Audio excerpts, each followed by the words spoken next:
ഹരേ കൃഷ്ണ. സർവശ്രീ രാധാകൃഷ്ണ അർപ്പണമസ്തു.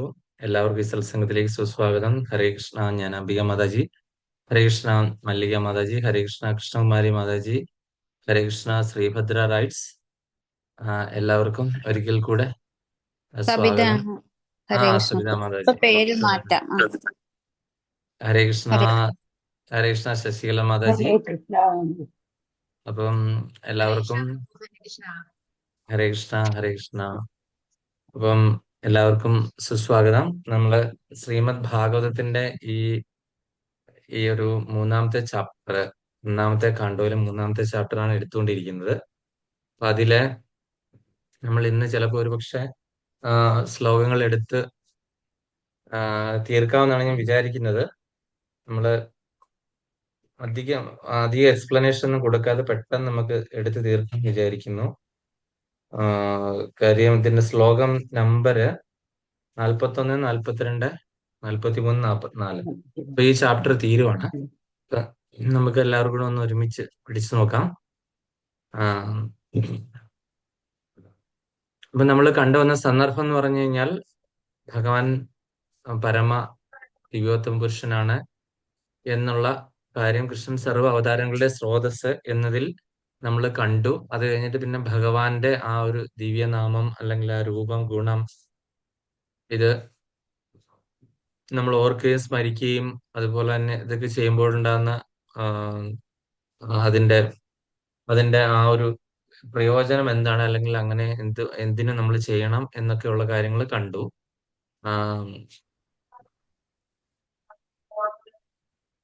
പിന്നെ അടുത്ത് നമ്മൾ പഠിക്കുന്ന 41-ാമത്തെ ശ്ലോകം. തദിദം ഗ്രാഹയാ മാസ സൂതമാത്മവതാം വരം വേദേതിഹാസാനാം സാരം സാരം സമുദ്രിതം. തദിദം ഗ്രാഹയാമാസ സൂതമാത്മവതാം വരം ദേവേദേതിഹാസാനാം സാരം സാരം സമുദ്രിതം. ഹരേ കൃഷ്ണ. ഞാൻ അംബിക മാതാജി. എല്ലാരും നിദ്രയിലാണോ? ആരെയും കാണുന്നില്ല. എതിരൊന്നുമില്ല മാതാജി. പ്രഭു. ഹരേ കൃഷ്ണ. ഓം നമോ ഭഗവതേ വാസുദേവായ. ശ്ലോകം 41. തദിദം ഗ്രാഹയാമാസ സൂതമാന്മവതാംബരം സർവ വേദേതിഹാസാനാം സാരം സാരം സമുത്തതം. ഹരേ കൃഷ്ണ മല്ലിക മാതാജി. ഓം നമോ ഭഗവതേ വാസുദേവായ. ശ്രീമദ് ഭാഗവതം അധ്യായം 1, ശ്ലോകം 1, അധ്യായം 41. തതിതം ഗ്രാഹയാമാസ സൂതമാത്മവതാം വരം സർവവേദേതിഹാസാനാം സാരം സാരം സമുദ്രിതം. ഹരേ കൃഷ്ണ. ഹരേ കൃഷ്ണ.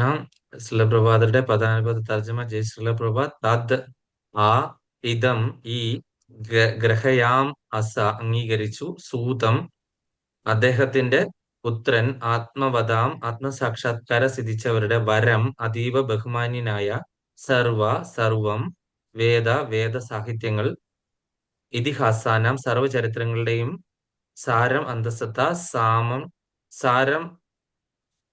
അന്തസത്ത അല്ലെങ്കിൽ സാരം സമുദ്രതം പുറത്തു കൊണ്ടുവന്നു അല്ലെങ്കിൽ വെളിവാക്കപ്പെട്ടു. വിവർത്തനം ഭാവാർത്ഥം ഡിവൈൻ ഗ്രേസ് എസി ഭക്തിവേദാന്ത സ്വാമി ശ്രീല പ്രഭുപാദ്. ജയ് ശ്രീല പ്രഭുപാദ്. ആത്മസാക്ഷാത്കാര സിദ്ധിച്ചവരിൽ പ്രമുഖനും അഭിവന്ദ്യനുമായ തന്റെ പുത്രന് ശ്രീ വ്യാസദേവൻ സർവ്വ വേദ സാഹിത്യങ്ങളുടെയും പ്രപഞ്ച ചരിത്രങ്ങളുടെയും സാരാംശം പകർന്നു നൽകി. അപ്പൊ സൂതഗോസ്വാമിയാണ് അവിടെ പറഞ്ഞുകൊണ്ടിരിക്കുന്നത്. അപ്പം നമ്മള് ഇവിടെ ഇതിന്റെ ഭാവാർത്ഥം വായിച്ചിട്ട് നമുക്ക് ഇതിനെപ്പറ്റി കൂടുതലായിട്ട് പറയാം. ഇതിന്റെ ഭാവാർത്ഥം വായിക്കുന്ന കൃഷ്ണകുമാരി മാതാജി.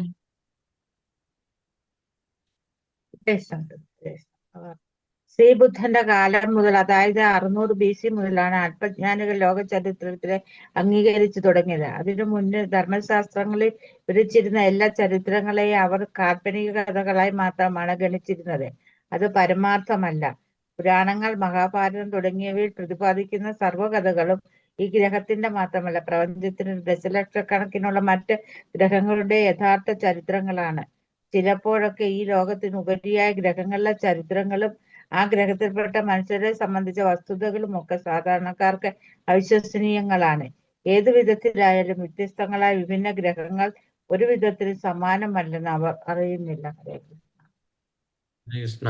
അപ്പൊ ഇത് നേരത്തെയൊക്കെ നമുക്കറിയാം, നമുക്ക് ശരിക്കും പറഞ്ഞു കഴിഞ്ഞാൽ ചൈതന്യ മഹാപ്രഭു വന്നു കഴിഞ്ഞതിന് ശേഷമാണ് നമുക്ക് വൃന്ദാവനം മുഴുവനും ഈ മുഗൾ രാജാക്കന്മാരൊക്കെ തച്ചുടച്ച് തകർക്കപ്പെട്ടിരുന്നു. ഒരു ഭഗവാന്റെ രാസലീല നടന്ന സ്ഥലമോ അതുപോലെ തന്നെ കാളിയഘട്ടോ അങ്ങനത്തെ പല സ്ഥലങ്ങളും അറിയാൻ പോലും പറ്റാത്ത രീതിയിൽ തകർക്കപ്പെട്ടിരുന്നു അല്ലെങ്കിൽ നശിക്കപ്പെട്ടിരുന്നു.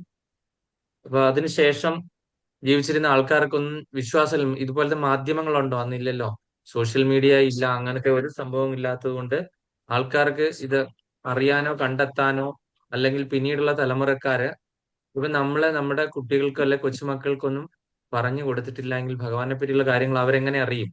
അവര് ഇപ്പൊ സോഷ്യൽ മീഡിയ ഉള്ള സമയത്താണെങ്കിൽ അവർ അതിൻ്റെ അകത്ത് മോശമായിട്ടുള്ള കുറച്ച് വീഡിയോ ആണ് കാണുന്നതെങ്കിൽ പിന്നീട് അവർക്ക് ഒരു ഇൻട്രസ്റ്റോ താല്പര്യമോ ഒന്നും തോന്നത്തില്ല. ഇപ്പോഴത്തെ കുട്ടികൾ കണ്ടുവരുന്നല്ലേ, അവരെ എയോട് ചോദിച്ചിട്ട് എന്ത് പറയുന്നതാണ് അവരുടെ വേദവാക്യം. അപ്പൊ ഇങ്ങനെ ആധികാരികമായിട്ടുള്ള ഒരു ഒരു ഒരു ഒരു ജ്ഞാനം കിട്ടിയിട്ടില്ലാത്ത സ്ഥിതിക്ക് ഈ ആൾക്കാരിൽ നിന്നൊക്കെ ഇതങ്ങ് അകന്നു പോകും. ഇപ്പൊ ശ്രീബുദ്ധൻ അവതരിച്ച ആ സമയത്ത് തൊട്ടാണ് ഇങ്ങനെ ഈ പറഞ്ഞ ഈ പ്രമാണങ്ങളുടെയൊക്കെ ആ ഒരു ഇത് വെളിച്ചത്താക്കി വന്നു തുടങ്ങിയെന്ന് ഈ പർപ്പട്ടിനകത്ത് പറയുന്നു. അപ്പം നമുക്ക് മനസ്സിലാകാം, ഈ സുഖദേവ ഗോസ്വാമിക്ക് 5000 വർഷങ്ങൾക്ക് മുമ്പെയാണ് ഈ പറയുന്ന സംഭവങ്ങളൊക്കെ തന്നെ നടന്നത്. ശ്രീകൃഷ്ണൻ ന്റെ അവതാരം നമുക്ക് വൈകുണ്ഠാരോഹണം കഴിഞ്ഞതിന് ശേഷം പിന്നീട് കലിയുഗം തുടങ്ങിയിട്ട് 5500 വർഷത്തിൽ പരം നമ്മൾ കടന്നു പോയിരിക്കുന്നു അല്ലെ. അപ്പൊ നമുക്ക് ഈ ഭാഗവതം തന്നിട്ടാണ് ഭഗവാൻ പോയതെന്ന് നമുക്കറിയാം അല്ലെ. അപ്പൊ അങ്ങനെ ഈ ശ്ലോകത്തിനകത്ത് പറയുന്നത് സാക്ഷാത്കാരം സിദ്ധിച്ചവരിൽ പ്രമുഖനും. അപ്പൊ ആത്മസാക്ഷാത്കാരം, ഞാന് ഈ ശരീരമല്ല, ഞാൻ ആത്മാവാണ്, ഈ ആത്മാവ് ഭഗവാന്റെ അംശമാണ്, അതുപോലെ തന്നെ ഞാനും ഭഗവാനും തമ്മിൽ ഗുണത്തിൽ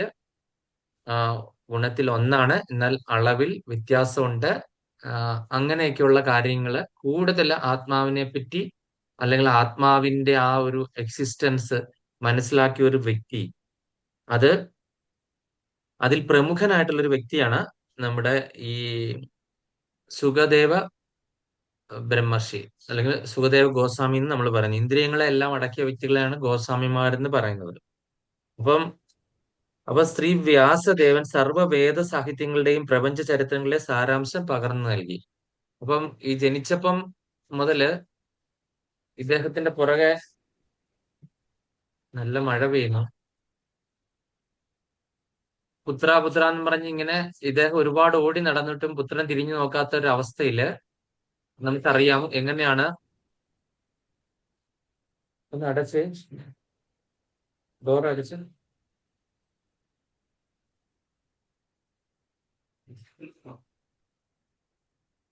അല്ല, ഇതെല്ലാം പുത്രൻ തിരിഞ്ഞു നോക്കാത്ത സമയത്താണ് നമുക്ക് അറിയാൻ പറ്റിയത്. ഈ കുറച്ച് കുട്ടികള് ഈ വേദവ്യാസന്റെ മകൻ ഈവൻ ജനിച്ച ഉടനെ അങ്ങ് ഒരു പോക്ക് പോയതാണല്ലോ അല്ലെ, സുഖബ്രഹ്മർഷി. അദ്ദേഹം ബ്രഹ്മവാദിയായിരുന്നു അല്ലെ. അമ്മയുടെ വയറ്റിലൊരു 16 വർഷക്കാലം ഇങ്ങനെ പിടിച്ചിരുന്നു പുറത്തിറങ്ങാതെ. അത് കഴിഞ്ഞ് അവസാനം ഇറങ്ങിക്കഴിഞ്ഞപ്പോഴോ ഇതിലൊന്നും താല്പര്യമില്ല, ഇന്ദ്രിയ വിഷയങ്ങളിൽ ഇടപെടാനും താല്പര്യമില്ല. അദ്ദേഹം പിറന്ന പിടി അങ്ങ് നടന്നു. പക്ഷെ ഈ സ്ത്രീകള് അവിടെ കുളിച്ചുകൊണ്ടിരുന്ന കുളത്തിന് സമീപത്തൂടെ പോയിട്ട് പോലും അവർക്കാർക്കും ഇദ്ദേഹം വസ്ത്രം ഇല്ലാതെയാ വരുന്നത്, ഇത്രയും വലിയൊരു കുട്ടി വസ്ത്രമില്ലാതെ വരുന്നെന്നുള്ളൊരു ഭാവം ഉണ്ടായിട്ടില്ല. കാര്യം എന്താ, അദ്ദേഹം പൂർണ്ണ ബ്രഹ്മവാദിയായിരുന്നു.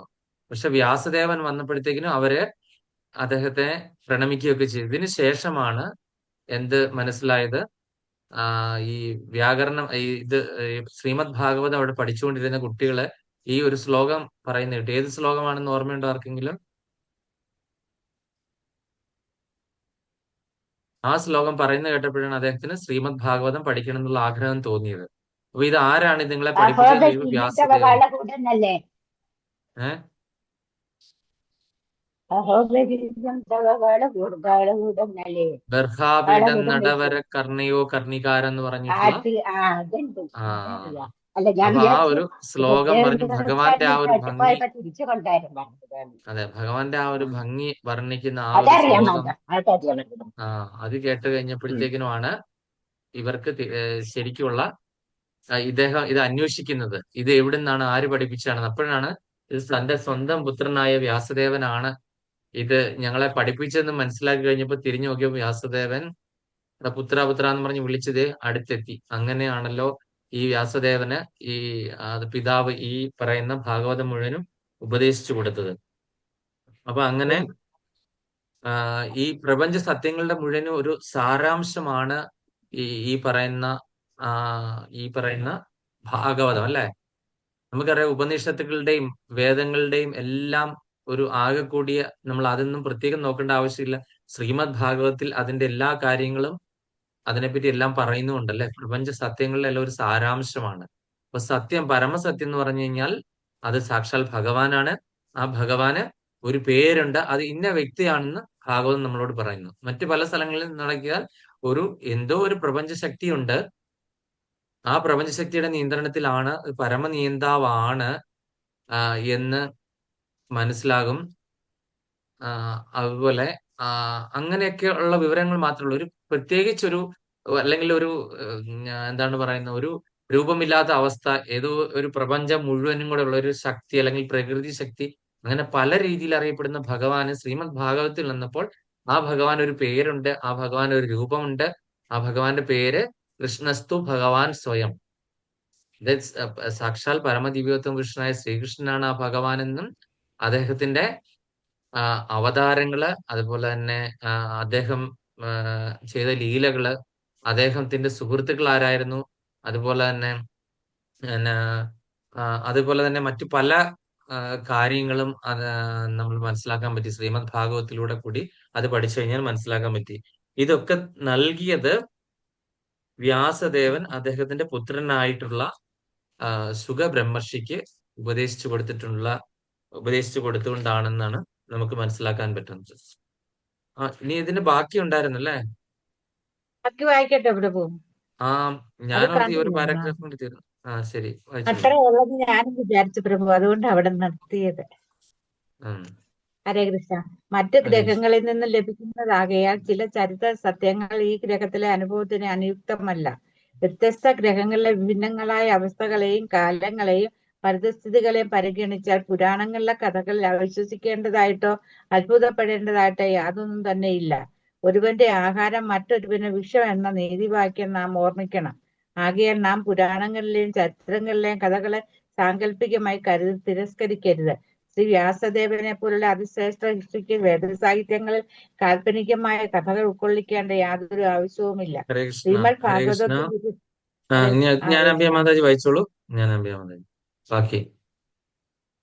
ഹരേ കൃഷ്ണ. ശ്രീമദ്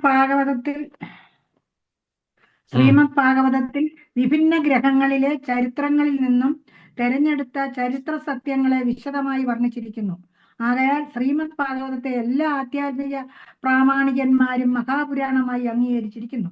ഈ ചരിത്രങ്ങളുടെ സവിശേഷ സ്വാർത്ഥകത എന്തെന്നാൽ അവയെല്ലാം തന്നെ വ്യത്യസ്ത കാലയളവിൽ വ്യത്യസ്ത സാഹചര്യങ്ങളിലായുള്ള ഭഗവത് ലീലകളാൽ ബന്ധപ്പെട്ടവയാണ്.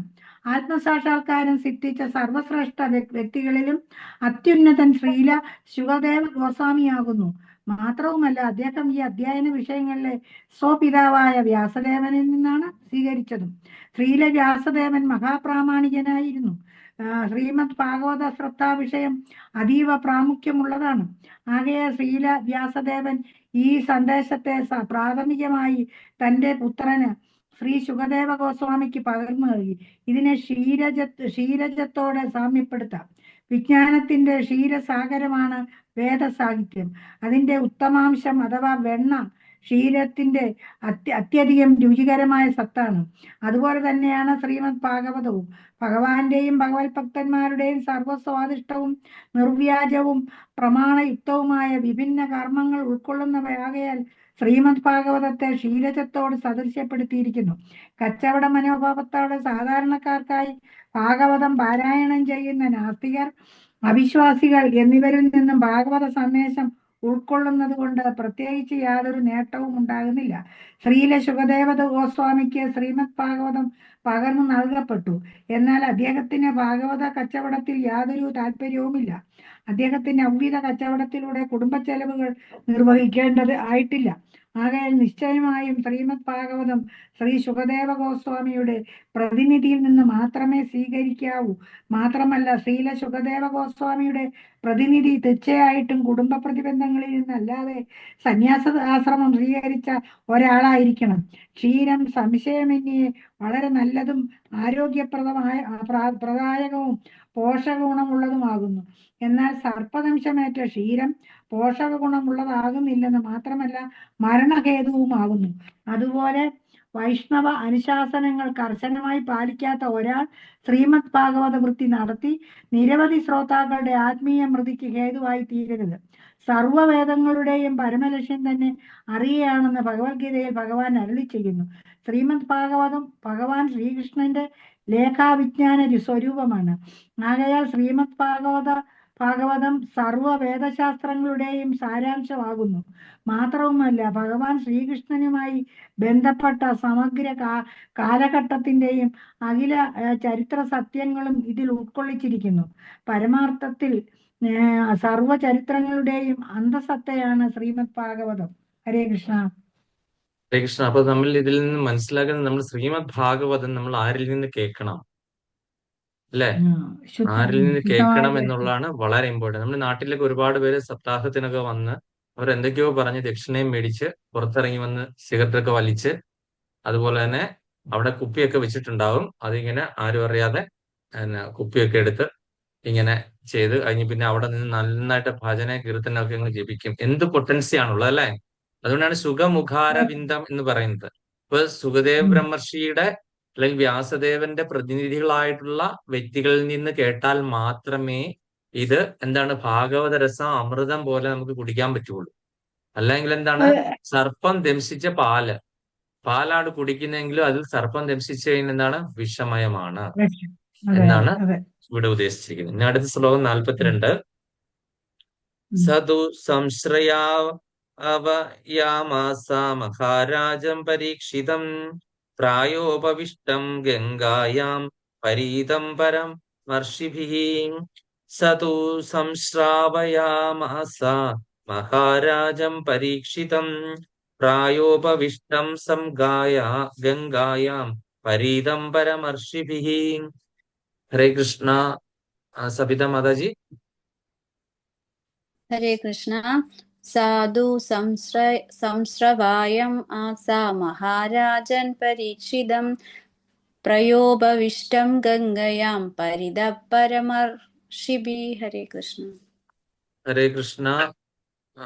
പത്മ മാതാജി.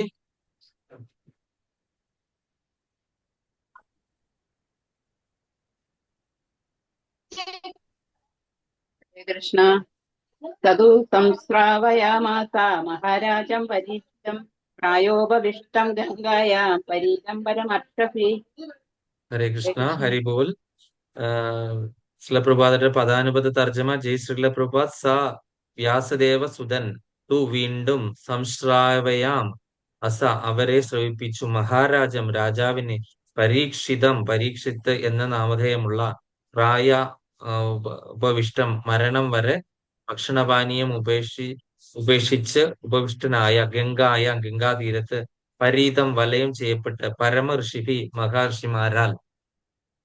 വിവർത്തനം ഭാവാർത്ഥം ഡിവൈൻ ഗ്രേസ് സി ഭക്തിവേദാന്ത സ്വാമി ശ്രീല പ്രഭുപാദ്. ജയ ശ്രീല പ്രഭുപാദ്. മൃത്യുവിനെ വരവേൽക്കാനായി ഭോജ്യ പാനീയങ്ങൾ ഉപേക്ഷിച്ച് ഋഷിമാരാൽ വലയം ചെയ്യപ്പെട്ട് ഗംഗാതീരത്ത് ഉപവിഷ്ടനായ പരീക്ഷിത് മഹാരാജാവിന് വ്യാസപുത്രനായ ശ്രീ സുഖദേവ ഗോസ്വാമി അദ്ദേഹത്തിന്റെ ഊഴമായപ്പോൾ ശ്രീമദ് ഭാഗവതം ഉപദേശിച്ചു.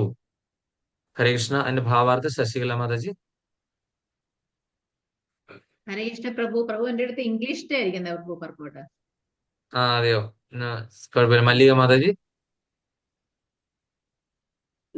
ഹരേ കൃഷ്ണ പ്രഭു. എല്ലാ അതീന്ദ്രിയ സന്ദേശങ്ങളും ഉചിതമായി സ്വീകരിക്കപ്പെടുന്നത് ഗുരുശിഷ്യ ശ്രേണിയിലൂടെയാണ്. ഈ ഗുരുശിഷ്യ ശ്രേണിയെ പരമ്പര എന്ന് വിശേഷിപ്പിക്കുന്നു. ആകയാൽ ഭാഗവതമോ മറ്റേത് വേദ സാഹിത്യങ്ങളോ പരമ്പരാ സമ്പ്രദായത്തിലൂടെ സ്വീകരിക്കപ്പെടാത്ത പക്ഷം ആ ജ്ഞാനാർജനം പ്രാമാണികമല്ല. വ്യാസദേവൻ ഭാഗവത സന്ദേശത്തെ ശുകദേവ ഗോസ്വാമിക്ക് പകർന്നു നൽകി. ശുകദേവ ഗോസ്വാമിയിൽ നിന്നും സൂത ഗോസ്വാമി ആ സന്ദേശം കൈപ്പറ്റി. ആകയാൽ ഒരാൾ ഭാഗവത സന്ദേശത്തെ സൂത ഗോസ്വാമിയിൽ നിന്നോ അല്ലെങ്കിൽ അദ്ദേഹത്തിന്റെ പ്രതിനിധിയിൽ നിന്നോ മാത്രമേ സ്വീകരിക്കാവൂ. അല്ലാതെ ഒരിക്കലും ഏതെങ്കിലും അപ്രസക്തനായ വ്യാഖ്യാതാവിൽ നിന്നും ആകരുത്. യഥാസമയം തന്റെ മരണത്തെക്കുറിച്ചുള്ള അറിവ് ലഭിച്ചതിനാൽ പരീക്ഷിത്ത് മഹാരാജാവ് തൽക്ഷണം രാജ്യവും കുടുംബവും ഉപേക്ഷിച്ച് മരണം വരെ ഉപവാസം അനുഷ്ഠിക്കാൻ ഗംഗാതീരത്ത് ഉപവിഷ്ടനായി. അദ്ദേഹത്തിന്റെ രാജകീയ പദവി നിമിത്തം ശ്രേഷ്ഠ മുനിമാർ, ഋഷികൾ, തത്വജ്ഞാനികൾ, യോഗികൾ മുതലായവരെല്ലാം അവിടെ സമ്മേളിച്ചു. അദ്ദേഹത്തിന്റെ അടിയന്തരമായ കർത്തവ്യത്തെ സംബന്ധിച്ച് നിരവധി നിർദ്ദേശങ്ങൾ അവർ അദ്ദേഹത്തിന് നൽകുകയുണ്ടായി. അങ്ങനെ ഒടുവിൽ അദ്ദേഹം സുഖദേവ ഗോസ്വാമിയിൽ നിന്നും ശ്രീകൃഷ്ണ ഭഗവാനെ സംബന്ധിച്ച് കേൾക്കണമെന്ന് തീരുമാനിക്കപ്പെട്ടു. അപ്രകാരം ശ്രീമദ് ഭാഗവതം അദ്ദേഹത്തിന് ഉപദേശിക്കപ്പെട്ടു. മായാവാദ തത്വശാസ്ത്രം പ്രചരിപ്പിക്കുകയും നിരപേക്ഷ സത്യത്തിന്റെ അവ്യക്തിഗത സവിശേഷതയ്ക്ക് ഊന്നൽ നൽകുകയും ചെയ്ത ശ്രീപാദ ശങ്കരാചാര്യനും വാദപ്രവാദത്തിലൂടെ യാതൊരു നേട്ടവും പ്രതീക്ഷിക്കുന്നില്ലെന്നും അതുകൊണ്ട് ഒരുവൻ നിശ്ചയമായും ശ്രീകൃഷ്ണ ഭഗവാന്റെ പാദകമലങ്ങളിൽ അഭയം പ്രാപിക്കണമെന്നും ഒടുവിൽ ശുപാർശ ചെയ്തു. വേദാന്ത സൂത്രത്തിന്റെ ആലങ്കാരികമായ വ്യാകരണപരമായ വ്യാഖ്യാനങ്ങളിലൂടെ താൻ പ്രചാരം ചെയ്ത വിഷയങ്ങൾക്ക് മരണമാസന്നമാക്കുമ്പോൾ ഒരാളെ സഹായിക്കാൻ കഴിയില്ലെന്ന് ശ്രീപാദ ശങ്കരാചാര്യർ പരോക്ഷമായി അംഗീകരിക്കുന്നു. നിർണായകമായ മരണവേളയിൽ ഒരുവൻ നിശ്ചയമായും ഗോവിന്ദന്റെ നാമം ജപിക്കണം. എല്ലാ ശ്രേഷ്ഠ അതീന്ദ്രിയവാദികളുടെയും നിർദ്ദേശം ഇതാണ്. സുഖദേവ ഗോസ്വാമി വളരെ പണ്ട് തന്നെ ഇതേ സത്യത്തെ പ്രസ്താവിച്ചിട്ടുണ്ട്. അതായത് അന്ത്യത്തിൽ ഒരുവൻ നാരായണനെ സ്മരിക്കേണ്ടതാണ്. സമസ്ത ആത്മീയ പ്രവർത്തനങ്ങളുടെയും സാരം ഇതാണ്. ഈ ശാശ്വത സത്യത്തെ അന്വേഷിച്ചുകൊണ്ട് പരീക്ഷിത്ത് മഹാരാജാവ് സമാനമായി യോഗ്യനായ സുഖദേവ ഗോസ്വാമി വർണ്ണിച്ച പ്രകാരം ശ്രീമദ് ഭാഗവതം ശ്രവണം ചെയ്തു. അങ്ങനെ ഭാഗവത സന്ദേശങ്ങളുടെ വാക്യാവും ശ്രോതാവും അതേ മാധ്യമത്തിലൂടെ യഥാർത്ഥമായി മോചിക്കപ്പെട്ടു. ഹരേ കൃഷ്ണ കൃഷ്ണ കൃഷ്ണ ഹരേ ഹരേ ഹരേ രാമ ഹരേ രാമ രാമ രാമ ഹരേ ഹരേ. ഹരേ കൃഷ്ണ. ഹരേ കൃഷ്ണ. അപ്പൊ നമ്മളിവിടെ കണ്ടത് എന്താണ്? ഈ ശ്രീമദ് ഭാഗവതത്തിന്റെ സന്ദർഭത്തിലേക്ക് നമ്മൾ വീണ്ടും വരുവാണ് അല്ലെ. കലിയുഗം, ഭഗവാന്റെ അവതാരം കഴിഞ്ഞു, ശ്രീകൃഷ്ണ ഭഗവാന്റെ അവതാരം കഴിഞ്ഞു. ഇനി കലിയുഗം വരണം അല്ലെ. ഭഗവാന്റെ ലീലകൾ അവസാനിപ്പിച്ച് ഭഗവാൻ പോയി. അപ്പോൾ നാരദമുനിക്ക് ഭയങ്കര ആശങ്കയായി. ഇനി ഭഗവാൻ പോകുവാണ്, ഇനി ഒരു സത്യവും ധർമ്മവും ഒക്കെ എങ്ങനെ ഇവിടെ നിലനിൽക്കും? കലിയുഗം വരാൻ പോവാണെന്ന് കഴിഞ്ഞപ്പോൾ പരമഭക്തനായ നാരദമുനിക്ക് കലിയുഗത്തിലെ ജനങ്ങളെ ഒക്കെ സംബന്ധിച്ച് ഭയങ്കര ആശങ്ക ഉണ്ടാകിയ സമയത്ത് പറഞ്ഞു, ഞാൻ ഗ്രന്ഥരൂപത്തിൽ ഭാഗവതമായിട്ട് അവതരിക്കാൻ പോവാണെന്ന് പറഞ്ഞു. അപ്പൊ ഇത് അവതരിക്കണമെങ്കിൽ, ഗ്രന്ഥരൂപത്തിൽ ഭാഗവതമായിട്ട് അവതരിക്കണമെങ്കിൽ ഇത് എന്താണ്? നമ്മൾ മുമ്പേ കണ്ടതുപോലെ തന്നെ ഇത് പറയണമെങ്കിൽ, കേൾക്കണമെങ്കിലും ഒക്കെ എന്താണ്? അതിന് യോഗ്യതയുള്ള ആൾക്കാരെ വേണം അല്ലെ. അപ്പം ഇത് നമ്മൾ കണ്ടുപിടിച്ച യോഗ്യതയുള്ള ആൾക്കാരെ കണ്ടെത്താൻ പറ്റും? ഭഗവാൻ തന്നെ അതിന് യോഗ്യതയുള്ള ആൾക്കാരെ കണ്ടുപിടിച്ചു എന്ന് വേണം പറയാനായിട്ട്. അപ്പൊ കലിപുരുഷൻ അവതരിച്ചു. കലിപുരുഷൻ എന്താണ്? ഈ പരീക്ഷിത് മഹാരാജാവ് എന്താണ്? ഈ പ്രപഞ്ചത്തിന്റെ മുഴുവനും കൂടി ചക്രവർത്തിയാണ്. അപ്പൊ അദ്ദേഹത്തിന് ഇതിന്റെ രാജ്യത്ത് യാതൊരു തരത്തിലുള്ള, പരീക്ഷിത് മഹാരാജ ആരാണ്? അഭിമന്യുവിന്റെയും ഉത്തരയുടെയും കൂടി മകനാണ് അല്ലെ. അപ്പൊ നമുക്കറിയാൻ പറ്റും, ഈ ബ്രഹ്മാസ്ത്രമൊക്കെ പരീക്ഷിത് മഹാരാജാവിന് അയച്ചിട്ട് അത് ഉത്തരയുടെ ആ ഒരു പ്രാർത്ഥനയോട് കൂടി ഉത്തര പ്രാർത്ഥിച്ചു. പാഹി പാഹി മഹാബാഹു ദേവദേവ ജഗൽപതി എന്നൊക്കെ പറഞ്ഞിട്ടുള്ള ആ ഉത്തരാസ്തുതിയൊക്കെ കേട്ടിട്ടുണ്ടല്ലേ. അപ്പൊ ഭഗവാന് എന്താണ് ഗർഭത്തിൽ വെച്ചിട്ട് തന്നെ ദർശനം കൊടുത്ത ആളാണ് അല്ലെ. അത്രയ്ക്ക് അപ്പം നോക്കിക്കാണാൻ ഈ പരീക്ഷിത് മഹാരാജാവിന്റെ ആ ഒരു പൊട്ടൻസി നിങ്ങൾ ഓർക്കേണ്ടത് തന്നെയാണ് അല്ലെ. ഗർഭത്തിൽ വെച്ചിട്ട് ഒരാൾക്ക് ദർശനം കൊടുത്തു. അത് വിശിഷ്ടമായിട്ടൊരു വ്യക്തി തന്നെയാണെന്ന് നമ്മൾ ഊഹിക്കണം അല്ലെ. അപ്പൊ അങ്ങനെ ഭഗവാൻ അവിടെ വെച്ച് പ്രൊട്ടക്ഷൻ കൊടുത്ത് എന്തിനു വേണ്ടിയിട്ടായിരുന്നു? ആ ഒരു വ്യക്തിയെ അന്വേഷിച്ചിട്ടാണ് പരീക്ഷിത് മഹാരാജ ഒരു ജീവിതം മുഴുവൻ, അദ്ദേഹത്തിന്റെ പേര് തന്നെ അങ്ങനെയാണ് വന്നല്ലേ, ഗർഭത്തിൽ വെച്ച് കണ്ട ആ ഒരു വ്യക്തിയെ അന്വേഷിച്ചിട്ടുള്ള നടപ്പായിരുന്നു. അങ്ങനെ നടന്ന് കലിപുരുഷൻ അവതരിച്ചു കഴിഞ്ഞപ്പോൾ എന്താണ്? സ്വർണം വെച്ച ഒരു കിരീടം, ആരുടെ, ജരാസന്ധന്റെ ഒക്കെ കിരീടം അന്ന് നായാട്ടിന് പോയ സമയത്ത് അത് വെച്ചുകൊണ്ട് പോയി. അങ്ങനെ വന്നു കഴിഞ്ഞപ്പോഴാണ് കണ്ടത് ഒരു പശുവിനെ, കാളയെന്നും പറയുന്നുണ്ട്. ഈ കലിപുരുഷൻ എന്ത് ചെയ്തു? കാലും കൈയൊക്കെ വെട്ടി അതിന്റെ ചോരയൊക്കെ ഇങ്ങനെ കുടിച്ച് ഇങ്ങനെ ഇരിക്കുന്ന ഒരു അവസ്ഥ കണ്ടപ്പോഴാണ് പരീക്ഷിത് മഹാരാജാവ് വാളെടുത്ത് വെട്ടാനായിട്ട് ഓങ്ങിയത്. അപ്പം അങ്ങയുടെ രാജ്യത്ത് ഏതൊരു പ്രജകൾക്കും ജീവിക്കാൻ, അതെല്ലാം ഞാൻ പറഞ്ഞിട്ടുള്ളതാണ്, ജീവിക്കാൻ അവകാശം ഉണ്ടല്ലോ എന്നൊക്കെ പറഞ്ഞ് വാഗ്വാദമൊക്കെ ഉണ്ടായി. അപ്പം അങ്ങനെയാണെന്നുണ്ടെങ്കിൽ നാട് കടത്തണമെന്ന് തോന്നി. അപ്പൊ അങ്ങനെയാണെന്നുണ്ടെങ്കിൽ എന്താണ്, ഈ മത്സ്യമാംസാദികള് ഒന്നും ഒക്കെ ഉപയോഗിക്കുന്ന ഒരു സ്ഥലം ഉണ്ടെങ്കിൽ അവിടെ പോയി നീ താമസിച്ചോളാം. അപ്പൊ അങ്ങനെ ഒരു സ്ഥലം അങ്ങയുടെ സാമ്രാജ്യത്തിൽ ഇല്ല. അപ്പൊ ധർമ്മത്തിന്റെ 4 സ്തൂപങ്ങൾ നമ്മൾ പറഞ്ഞില്ലേ. അപ്പൊ ഇദ്ദേഹത്തിന്റെ രാജ്യത്ത് അങ്ങനെ ഒരു സ്ഥലമേ ഇല്ല. അതുപോലെ തന്നെ വേശ്യാസ്ത്രീകളുള്ള സ്ഥലങ്ങളിൽ പോകാൻ പറഞ്ഞപ്പോ അങ്ങനെ ഒരു സ്ഥലവും ഇതില്ല. പിന്നെ അടുത്ത് ചൂതുകളിയുള്ള സ്ഥലത്ത് പോകാൻ പറഞ്ഞപ്പോ അങ്ങനെ ഒരു സ്ഥലവും ഇല്ല. പിന്നെ എന്താണ്, മദ്യവും അതൊക്കെ ലഹരി മരുന്നുകൾ ഉപയോഗിക്കുന്നവരുണ്ടെങ്കിൽ അങ്ങനെ ഒരു സ്ഥലവും ഇല്ല. അപ്പൊ അങ്ങനെ അവസാനം വന്നു കഴിഞ്ഞപ്പോൾ എന്താണ്, കലിപുരുഷൻ അതിലേക്ക് എത്തിക്കയറുന്നു. അങ്ങനെയാണ് സ്വർണ്ണം എവിടെയെങ്കിലും വെച്ചിട്ടുണ്ടെങ്കിൽ അവിടെ ഞാൻ കയറിയിരുന്നോളാം എന്ന് പറഞ്ഞ് അതിന്റെ അനുവാദം കിട്ടുന്നതിന് മുൻപ് തന്നെ എന്ത് ചെയ്യും, കിരീടത്തിൽ കയറിയിരുന്നു. അപ്പോഴാണ് ഇദ്ദേഹത്തിന് അത് കഴിഞ്ഞുള്ള യാത്രയിൽ പെട്ടെന്ന് ദാഹം തോന്നി. അങ്ങനെ നോക്കിയപ്പോൾ ശമീക ഋഷി അവിടെ ഇരുന്ന് തപസ് ചെയ്യുന്നു. അപ്പം ശമീക ഋഷിയോട് വെള്ളം ചോദിച്ചപ്പോൾ അദ്ദേഹം കേട്ടില്ല, ധ്യാനത്തിൽ ഇരുന്നുകൊണ്ട്. അപ്പൊ എന്ത് ചെയ്തു, പെട്ടെന്ന് കലിപുരുഷൻ ഇദ്ദേഹത്തിന്റെ ദേഹത്ത് കയറിയിട്ട് ആ ചത്ത പാമ്പിനെ എടുത്ത് ഇട്ടു. അങ്ങനെയാണല്ലോ മകനായ ശൃംഗി ശപിക്കുന്നു 7-ാം ദിവസം തക്ഷകം കടിച്ച് മരിക്കുമെന്ന്. പക്ഷെ തിരിച്ച് ഒരു ശാപം കൊടുക്കാനൊക്കെ കരുത്തും അതിനുള്ള ഇതെല്ലാം ഉണ്ടായിട്ടും ഇദ്ദേഹം നമ്മളെ പോലെ അല്ല സ്വീകരിച്ച ശാപത്തെ അക്സെപ്റ്റ് ചെയ്തു. അപ്പൊ എന്ത് ചെയ്തു, പൂർണ്ണമായിട്ടും വ്രതം എടുത്ത് ജലപാനം പോലും 7 ദിവസത്തെ ജലപാനം പോലും ഉപേക്ഷിച്ചിട്ട് ഗംഗാ തീരത്ത് തപസ് ചെയ്യാനായിട്ട് വന്നിരുന്നു. അപ്പോഴേക്കും എന്താണ്, അവിടേക്ക് ആഗതരായാര് നമ്മളുടെ ശുഗബ്രഹ്മർഷി. അവിടത്തേക്ക് കുറെ ഋഷികളും അതുപോലുള്ള എല്ലാ ആൾക്കാരും ഇദ്ദേഹത്തിനോടൊപ്പം സപ്പോർട്ട് ചെയ്ത് ഇദ്ദേഹത്തിന്റെ കൂടെ ഗംഗാതീരത്ത് വന്നിരുന്നപ്പോൾ ആരെയോ പ്രതീക്ഷിച്ചിട്ട് ഇരിക്കുന്ന പോലെ പരീക്ഷിച്ചിരിക്കുന്നു. കാര്യം ഭഗവാന്റെ അറേഞ്ച്മെന്റ്സ് ആണല്ലേ. ആരോ വരുന്നു.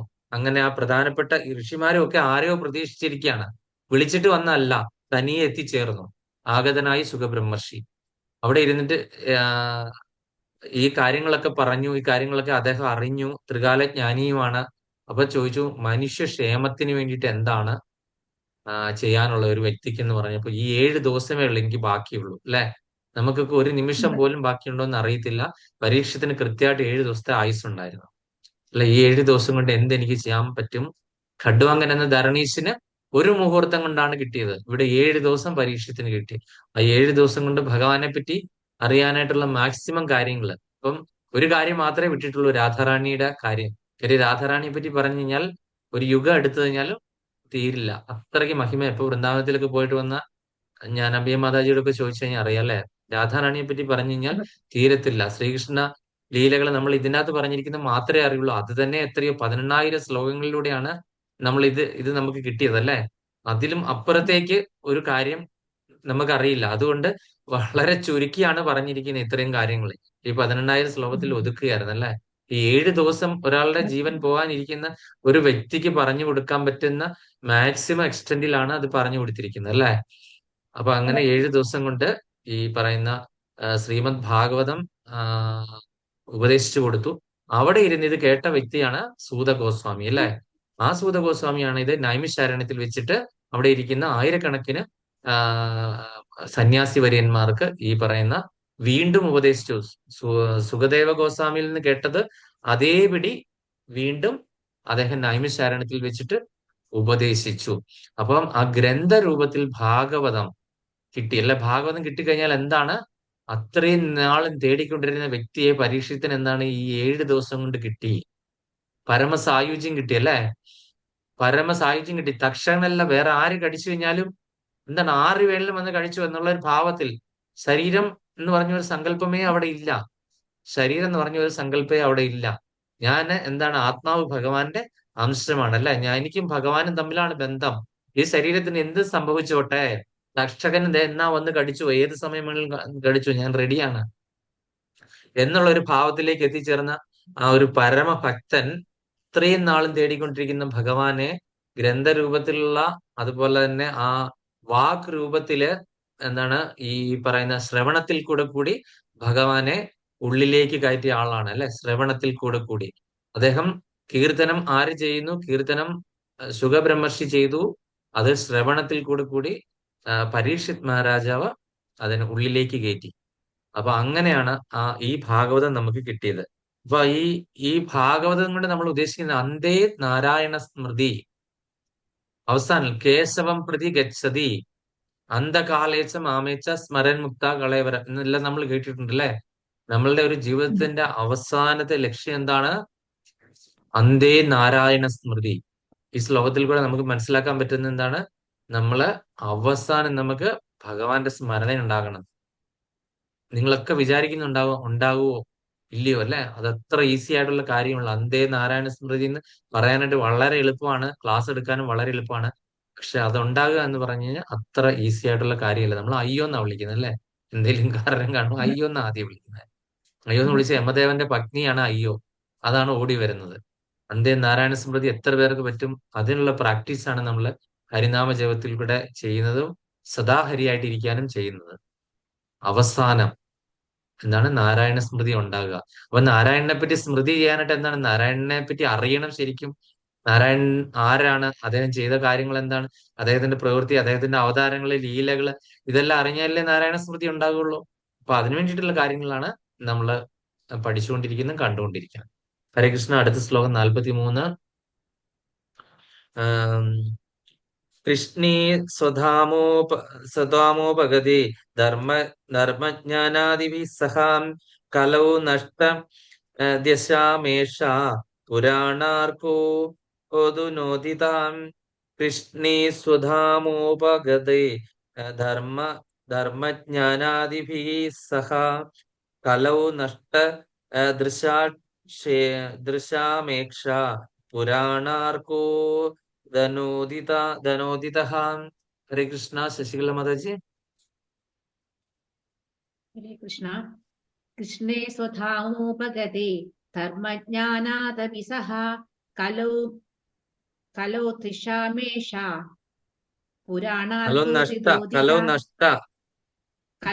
കലൗ നഷ്ട തൃഷാമേഷ പുരാണാർക്കോ ത്രിധോദിത. ഹരേ കൃഷ്ണ. ഹരേ കൃഷ്ണ. ശോഭന മാതാജി. ഹരേ കൃഷ്ണ പ്രഭു, ഞാൻ ബുക്ക് കൊണ്ടുവന്നിട്ടില്ല. മാതാജി അതിനൊരു ഇതുണ്ട്. മാതാജിയുടെ മക്കളുടെയിലൊക്കെ ലാപ്ടോപ്പ് കാണുമായിരിക്കും അല്ലേ? ലാപ്ടോപ്പ് ഉണ്ട്. അപ്പം നമ്മള് ലാപ്ടോപ്പില് അവരോട് പറഞ്ഞാൽ മതി. മാതാജിക്ക് അറിയാമെങ്കിൽ തന്നെ എടുക്കുക. വേദാബേസ് എന്ന് പറഞ്ഞതുണ്ട്. വേദാബേസ്. അപ്പൊ വേദാബേസ് അടിച്ചു നോക്കി കഴിഞ്ഞാൽ അതിൽ ശ്രീമദ് ഭാഗവത് എടുത്തിട്ട് നമ്മൾ ആ ഗ്രൂപ്പിൽ ഇടുമല്ലോ ഏത് ശ്ലോകം എടുക്കുന്നതെന്ന്. അപ്പൊ ആ ശ്ലോകം ഇംഗ്ലീഷിലും സംസ്കൃതത്തിലും അതിൻ്റെ അത് കാണും. അപ്പൊ ഈ ഗൂഗിൾ ട്രാൻസ്ലേറ്റ് അവൈലബിൾ ഉണ്ട്. ട്രാൻസ്ലേറ്ററിലെ എഐക്കകത്ത് കൊടുത്തു കഴിഞ്ഞാൽ അവരത് ട്രാൻസ്ലേറ്റ് തരും മലയാളത്തില്. അപ്പൊ അതില് മലയാളത്തിലുള്ള അതിന്റെ ഒരു വേർഡ് ഫയൽ ഓപ്പൺ ചെയ്തിട്ട് ഈ മലയാളത്തിൽ ശ്ലോകവും അതുപോലെ അതിന്റെ അർത്ഥവും വിവർത്തനം ഭാവാർത്ഥം എല്ലാം കൂടെ കുറച്ച് വ്യത്യാസം വരും. നമ്മൾ ഈ വായിക്കുന്ന പോലെയല്ല, എന്നാലും നമുക്കത് മനസ്സിലാകും. അപ്പൊ അതൊന്ന് മാതാജിക്ക് ഓരോ ദിവസവും ആ ഒരു പേപ്പർ ലാപ്ടോപ്പിൽ ആക്കി തരാൻ പറ. ഫയല് വേർഡ് ഫയലിലേക്ക് ആക്കി കോപ്പി പേസ്റ്റ് ചെയ്തൊന്ന് തരാൻ പറ. അപ്പൊ നമുക്ക് എന്താണ് പറയുന്നത്, ഇതേപോലെ വായിക്കാൻ പറ്റത്തില്ലെങ്കിൽ ശ്ലോകം നമുക്ക് വായിക്കാം. മറ്റേതിനൊക്കെ കുറച്ച് വ്യത്യാസം വരും. അപ്പൊ ഈ ഒരു ഭാഗം മുഴുവൻ കോപ്പി ചെയ്തിട്ട് ഒരു എഐയിലേക്ക് ഇത് മലയാളത്തിലേക്ക് കൺവേർട്ട് ചെയ്ത് തരാൻ പറഞ്ഞു കഴിഞ്ഞാൽ അത് തരും. ഓക്കെ. അങ്ങനത്തെ ഒരുപാട് സംവിധാനങ്ങളുണ്ട്. ഇപ്പൊ ഭാഗവതം ഇല്ലാന്ന് ഓർത്ത് വിഷമിക്കേണ്ട ആവശ്യമില്ല. ഞാൻ കൊണ്ടുപോയി. ഇല്ല, കുഴപ്പമില്ല. അത് കുഴപ്പമില്ല. അത് നമുക്കറിയാമല്ലോ. ഭാഗവതം ശ്രീല പ്രഭാതർ ഭാഗവതത്തെ അമേരിക്കയിലേക്കൊക്കെ കൊണ്ടുപോയി. നമ്മൾ അത്രയും ഇതല്ലാത്തത് കൊണ്ട് ഞാൻ കൊണ്ടുവന്നതാ. ഞാൻ അവിടെ 3 വർഷം ഉണ്ടായപ്പോ കൊണ്ടുവന്നതാ. പിന്നെ ഞാനിപ്പോ തിരിച്ചു കൊണ്ടുപോയി. പിന്നെ മോനിപ്പോ പെട്ടെന്ന് ഒരു സർജറിക്ക് വേണ്ടി ഞാൻ പെട്ടെന്ന് ഓടി വന്നതാ. അപ്പൊ ഞാൻ ഒന്നും എടുത്തില്ല. അതെ അല്ലേ. സാരമില്ല. ശരി. ഹരേ കൃഷ്ണ. ഹരേ കൃഷ്ണ, ഹരേ കൃഷ്ണ മാതാജി. അപ്പം ശിലപ്രഭാതയുടെ പദാനുപത തർജ്ജമ: കൃഷ്ണേ, കൃഷ്ണന്റെ സ്വധാമ, സ്വന്തം ധാമം ഉപഗതെ മടങ്ങിച്ചെന്നതിനാൽ ധർമ്മം ജ്ഞാന വിജ്ഞാനം ആദിഭിഹി ഒരുമിച്ച് സഹ കൂടെ കലിയുഗത്തിൽ ദൃശാം കാഴ്ച നഷ്ടപ്പെട്ട വ്യക്തികൾ ഏഷ അവയെല്ലാം പുരാണ അഗ്രഹ സൂര്യനെ പോലെ തേജസ്സാർന്ന പുരാണം അധുന ഉടൻ തന്നെ അല്ലെങ്കിൽ ഇപ്പോൾ ഉദിച്ചു. വിവർത്തന ഭാവാർത്ഥം ദിവ്യങ്കരി സേസി ഭക്തിവേദാന്ത സ്വാമി ശ്രീലപ്രഭാത് ജെ ശ്രീലപ്രഭാത് ധർമ്മം വിജ്ഞാനം തുടങ്ങിയവയുടെ അകമ്പടിയോടെ സ്വധാമത്തിലേക്ക് ശ്രീകൃഷ്ണ ഭഗവാൻ പ്രയാണം ചെയ്ത ഉടൻ തന്നെ അത്യുജ്വലമായ സൂര്യ തേജസ്സോടെ ശ്രീ ഭാഗവത പുരാണം ആവിർഭവിച്ചു. ഈ കലിയുഗത്തിൽ അജ്ഞതയുടെ കടും അന്ധകാരത്തിൽ കാഴ്ച നഷ്ടപ്പെട്ടവർക്ക് ഈ പുരാണം പ്രകാശമേകും. ഹരേ കൃഷ്ണ. വളരെ ഇമ്പോർട്ടന്റ് ആയിട്ടുള്ള കാര്യമാണ് പറയുന്നത്. നമുക്ക് അതിന്റെ ഭാവാർത്ഥം വായിക്കും. കാര്യം ഒരു ശ്ലോകം കൂടി എടുക്കാനുണ്ട്. അന്നേരം നമുക്ക് കൃഷ്ണകുമാരി മാതാജി ഇനിയിപ്പോ ഉള്ളത് കൃഷ്ണകുമാരി മാതാജി ഇല്ലുള്ള ഭാഗവതം ഉള്ളു അല്ലെ?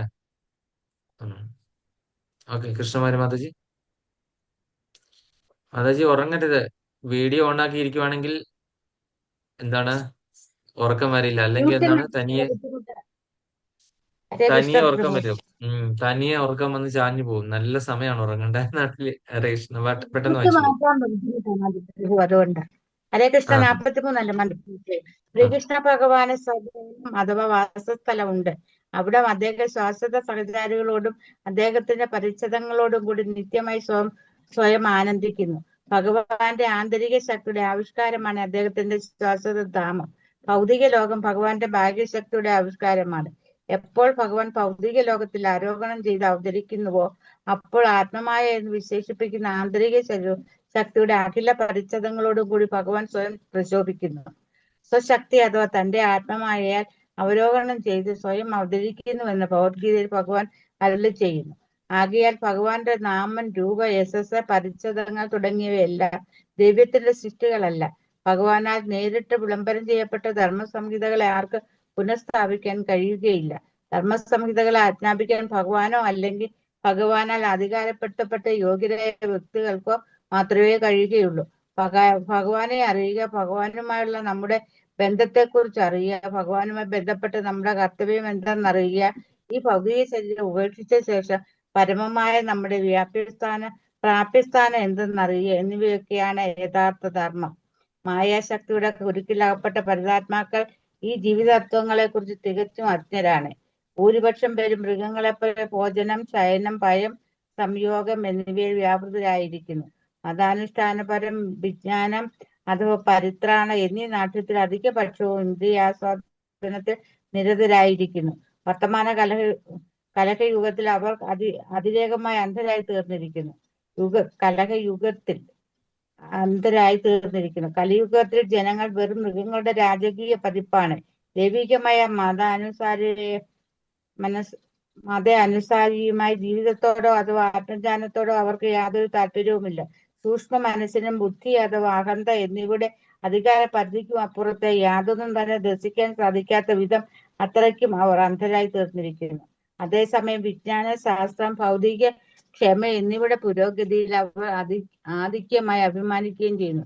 ജീവിതത്തിന്റെ ആത്യന്തികമായ ലക്ഷ്യമെന്ന ദർശനത്തെ അവർ പൂർണ്ണമായി നഷ്ടപ്പെടുത്തിയിരിക്കുകയാൽ നിലവിലെ ശരീരം വെടിഞ്ഞാടുന്ന നായയും പന്നിയുമായി ജന്മമെടുക്കത്തക്ക വിധം അവരുടെ ജീവിതത്തെ അവർ അപകടത്തിലാക്കിയിരിക്കുന്നു. കലിയുഗ ആരംഭത്തിന് തൊട്ടു മുമ്പ് പരമദിവോത്തമ പുരുഷനായ ശ്രീകൃഷ്ണ ഭഗവാൻ നമ്മുടെ സമക്ഷം അവതരിക്കുകയുണ്ടായി. അനന്തരം കലിയുഗ പ്രാരംഭ സമയത്ത് ഭഗവാൻ നിത്യമായ സ്വധാമത്തിലേക്ക് മടങ്ങിപ്പോയി. ഭഗവാൻ ആഗതനായ സമയത്ത് വ്യത്യസ്തങ്ങളായ നിരവധി സ്വകൃത്യങ്ങളാൽ അദ്ദേഹം സർവ്വതും പ്രദർശിപ്പിച്ചു. ഭഗവാൻ വൃഥാഭിമാനം ഭാവിക്കുന്ന സർവ്വ മതാനുഷ്ഠാന തത്വങ്ങളെയും സമൂലം നശിപ്പിക്കുകയും ഭഗവത്ഗീത സവിശേഷമായി അരുളി ചെയ്യുകയും ചെയ്തു. അനന്തരം ഭൗതിക ലോകത്തിൽ നിന്നും പ്രയാണം ചെയ്യുന്നതിന് മുമ്പ് ശ്രീമദ് ഭാഗവത സന്ദേശങ്ങളെ രചിക്കുവാനായി ശ്രീ വ്യാസദേവനെ നാരദൻ മുഖാന്തരം അധികാരപ്പെടുത്തി. ആകയാൽ രണ്ടും ശ്രീമദ് ഭാഗവതവും ഭഗവത്ഗീത ഈ യുഗത്തിലെ അന്ധർക്ക് വഴികാട്ടിയാകുന്നു. മറ്റൊരു വിധത്തിൽ പറയുകയാണെങ്കിൽ ഈ കലിയുഗത്തെ ജീവിതത്തിന്റെ യഥാർത്ഥ പ്രകാശം ദർശിക്കുവാൻ ആഗ്രഹിക്കുന്ന വ്യക്തികൾ വഴികാട്ടിയായി ഈ ഇരു ഗ്രന്ഥങ്ങളെയും നിശ്ചയമായി സ്വീകരിക്കണം. എങ്കിൽ മാത്രമേ അവരുടെ ജീവിത ലക്ഷ്യം പരിപൂരിതമാകൂ. ഭാഗവതത്തിന്റെ പ്രാരംഭ അധ്യായനം ഭഗവത്ഗീതയാണ്. ശ്രീകൃഷ്ണ ഭഗവാന്റെ ആകാരം കൂടെ ശ്രീമദ് ഭാഗവത ജീവിതത്തിന്റെ പരമകോടിയാകുന്നു. ആകയാൽ ശ്രീമദ് ഭാഗവതത്തെ പ്രത്യക്ഷ പ്രതിനിധിയായി നാം നിശ്ചയമായി അംഗീകരിക്കണം. ശ്രീമദ് ഭാഗവതത്തെ ദർശിക്കാൻ സാധ്യമാകുന്ന ഒരാൾ ശ്രീകൃഷ്ണ ഭഗവാനെ വ്യക്തിരൂപത്തിൽ ദർശിക്കുന്നു. അവ അഭിന്നങ്ങളാകുന്നു. ഹരേ കൃഷ്ണ. ഹരേ കൃഷ്ണ. അപ്പൊ നമ്മള് ഇവിടെ എന്താണ് മനസ്സിലാക്കുന്നത്? ഈ പറയുന്ന ധർമ്മം, അപ്പൊ നമുക്കറിയാം ധർമ്മം എന്ന് പറയുന്ന ഒരു സംഭവം എന്ന് പറഞ്ഞു കഴിഞ്ഞാൽ ധർമ്മത്തെ നമുക്ക് ഒരുപാട് രീതിയിൽ വിവക്ഷിക്കാനായിട്ട് സാധിക്കുന്നുണ്ട് അല്ലെ. പിന്നെ വിജ്ഞാനം തുടങ്ങിയവയുടെ അകമ്പടിയോടുകൂടി സ്വധാമത്തിലേക്ക് ശ്രീകൃഷ്ണ ഭഗവാൻ പ്രയാണം ചെയ്ത ഉടൻ തന്നെ, അതായത് ഭഗവാൻ പോയതോടുകൂടി ഭഗവാന്റെ കൂടെ ധർമ്മവും ജ്ഞാനവും എല്ലാം അങ്ങനെ പോയി. അപ്പൊ അപ്പോഴാണ് ഈ പറയുന്ന ശ്രീമദ് ഭാഗവതത്തിന്റെ അവതാരം ഉണ്ടായതെന്ന്, സൂര്യ തേജസ്സോടു കൂടിയാണ് ഈ അവതാരം ഉണ്ടായത്. ശ്രീമദ് ഭാഗവതം ഗ്രന്ഥരൂപത്തിൽ അവതരിച്ചു അല്ലെ. ഭഗവാനും ഭാഗവതമായിട്ട് യാതൊരു വ്യത്യാസവും ഇല്ല എന്ന് നമ്മൾ മനസ്സിലാക്കണം. അതായത് ഭഗവാൻ പോയതോടുകൂടി ഭഗവാന്റെ കൂടെ, അതായത് ഭഗവാൻ എന്തിനു വേണ്ടിയിട്ട് അവിടെ വന്ന് ധർമ്മം പുനഃസ്ഥാപിക്കാൻ വേണ്ടിയിട്ട് അല്ലെ. നമ്മള് ആ ഭഗവത്ഗീതയിലെ ആ 2 ശ്ലോകങ്ങള് 7, 8 ശ്ലോകത്തിൽ കണ്ടല്ലോ, 4-ാമത്തെ അധ്യായത്തിൽ നമ്മൾ ഇപ്പൊ പഠിച്ചുകൊണ്ടിരിക്കുന്നത് അല്ലെ. അപ്പം ആ ഭഗവാൻ പോയതോടുകൂടി എന്താണ്, ആ ധർമ്മവും ജ്ഞാനവും എല്ലാം ആ കൂടെ പോയപ്പോൾ ഇതിനെയെല്ലാം ഒരു തിരിച്ചു കൊണ്ടുവരുന്നത് എന്താണ്, ശ്രീമദ് ഭാഗവതത്തിന്റെ രൂപത്തിലാണ് നമുക്കിതിനെ വീണ്ടും തിരിച്ചു തന്നത് അല്ലെ. നമുക്കൊരു കുറച്ചുനാൾ മുൻപേ ഒക്കെ നമ്മളുടെ ചെറുപ്പകാലങ്ങളിലൊക്കെ നിങ്ങൾ ഓർത്ത്, ഭാഗവതമൊക്കെ വളരെ കുറവായിരുന്നു. സപ്താഹം ഉണ്ടെങ്കിൽ തന്നെ അത് കുറച്ച് ബ്രാഹ്മിൻസ് ഒക്കെ വന്ന് അവിടെ ഇരുന്ന് കേട്ടിട്ട് പോകും. അല്ല എങ്കിൽ ആ വായിക്കുന്ന ആൾക്കാർ മാത്രം ഉണ്ടാവും. ഊണിന്റെ സമയമാകുമ്പോഴത്തേനും എന്ത് ചെയ്യും, 2 പേര് കുറച്ച് പേര് അവിടെ നിന്ന് ഇവിടുന്ന് എല്ലാം വന്ന് ഭക്ഷണം കഴിച്ചിട്ട് അവരങ്ങ് പോകും. അല്ല അവിടെ ഇരുന്ന് ഉറക്കം തൂങ്ങുന്നത് കാണാം. അങ്ങനെയായിരുന്നു ഭാഗവത സപ്താഹം എന്ന് പറഞ്ഞാൽ, കേൾക്കാൻ പോലും ഇല്ലായിരുന്നു. അത് കഴിഞ്ഞിട്ട് കുറച്ചുകൂടെ കഴിഞ്ഞ സമയത്ത് ഭാഗവത സപ്താഹവും സത്രമൊക്കെ അങ്ങ് തുടങ്ങി. സത്രമൊക്കെ തുടങ്ങി കഴിഞ്ഞപ്പോൾ ഇതിന് കുറച്ചൊക്കെ ആളും സമ്മതി, നല്ല കുറച്ച് ആചാര്യന്മാരൊക്കെ വന്ന് ഭഗവാന്റെ കഥകളൊക്കെ പറഞ്ഞ് അങ്ങനെ ഇതിനെ എക്സ്പ്ലെയിൻ ചെയ്ത് തുടങ്ങിയപ്പോൾ, അർത്ഥമൊക്കെ പറഞ്ഞ് തുടങ്ങിക്കഴിഞ്ഞപ്പോൾ ഇതിന് ആൾക്കാരെ കിട്ടി. ചിലർക്ക് പിടിച്ചു നിർത്താനായിട്ട് അറിയാം സദസ്യരെ. അപ്പൊ അങ്ങനെ ചിലര് എന്താണ്, മാല കെട്ടിക്കൊണ്ട് വരണം, ഈ രുക്മിണി സ്വയംവരത്തിൽ ഇതുപോലെ ചെയ്തു കഴിഞ്ഞാൽ ഇങ്ങനെയാണ്, വിളക്കെടുത്തു കഴിഞ്ഞാൽ കല്യാണം നടക്കും. അതുപോലെ തന്നെ അവൽക്കിഴി, കുചേലന്റെ ചരിത്രം പറഞ്ഞ അവൽക്കിഴി ദാനം, അവൽക്കിഴി സമർപ്പണം, അതുപോലെ തന്നെ അങ്ങനെ ഓരോ ഇതിനും ഓരോ കാര്യങ്ങൾ വെച്ചു അല്ലെ. ഇന്ന ഫലം കിട്ടുമെന്നൊക്കെ പറഞ്ഞു കഴിഞ്ഞപ്പോഴത്തേന് ആൾക്കാർ വന്ന് ചാടി.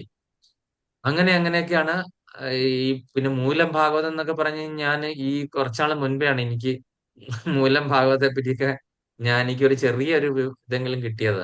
അതിനു മുൻപേ നമ്മൾ ഈ വാൽമീകി തുഞ്ചത്ത് രാമാനുജൻ എഴുതിയ ആ ഭാഗവതമായിരുന്നു നമുക്ക് അറിയാവുന്നിരുന്നതും കണ്ടിട്ടുള്ളതും.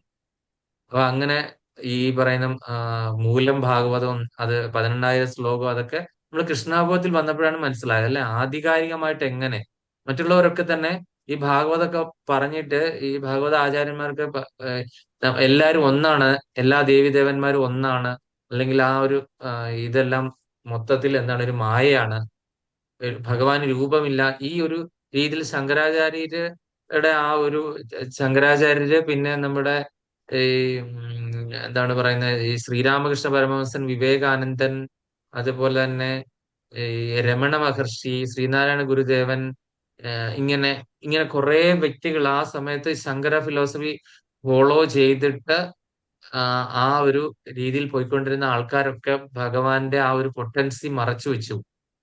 അപ്പൊ അങ്ങനെ ശങ്കരാചാര്യർക്ക് മനസ്സിലായി ഈ ഒരു തത്വം. അദ്ദേഹം വന്നതും അതിന്റെ ഉദ്ദേശം കഴിഞ്ഞു കഴിഞ്ഞും അദ്ദേഹം കൃത്യമായിട്ട് എല്ലാവരോടും പറഞ്ഞിട്ടാണ് അദ്ദേഹം ഇവിടുന്ന് വിട വാങ്ങിയത്. പക്ഷെ അത് ആരും ഫോളോ ചെയ്തില്ല അല്ലെ. കേശവം പ്രതി ഗച്ഛതിയും, അതുപോലെ തന്നെ ഏകോ ദേവൻ ദേവകി പുത്രദേവൻ എന്നൊക്കെ പറഞ്ഞ് അദ്ദേഹം എല്ലാം ക്ലിയർ ആയിട്ട് പറഞ്ഞു.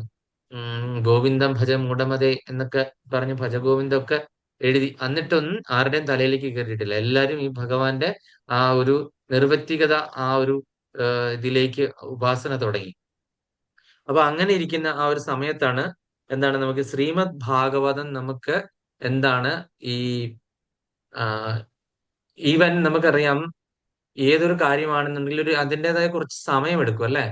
നമുക്കൊക്കെ ഇപ്പൊ കുറച്ചു പേർക്കൊക്കെ വന്നു തുടങ്ങി. ഇവിടെ ഇരിക്കുന്ന എത്ര 4-5 പേരാണ് ഇരിക്കുന്നത് അല്ലെ.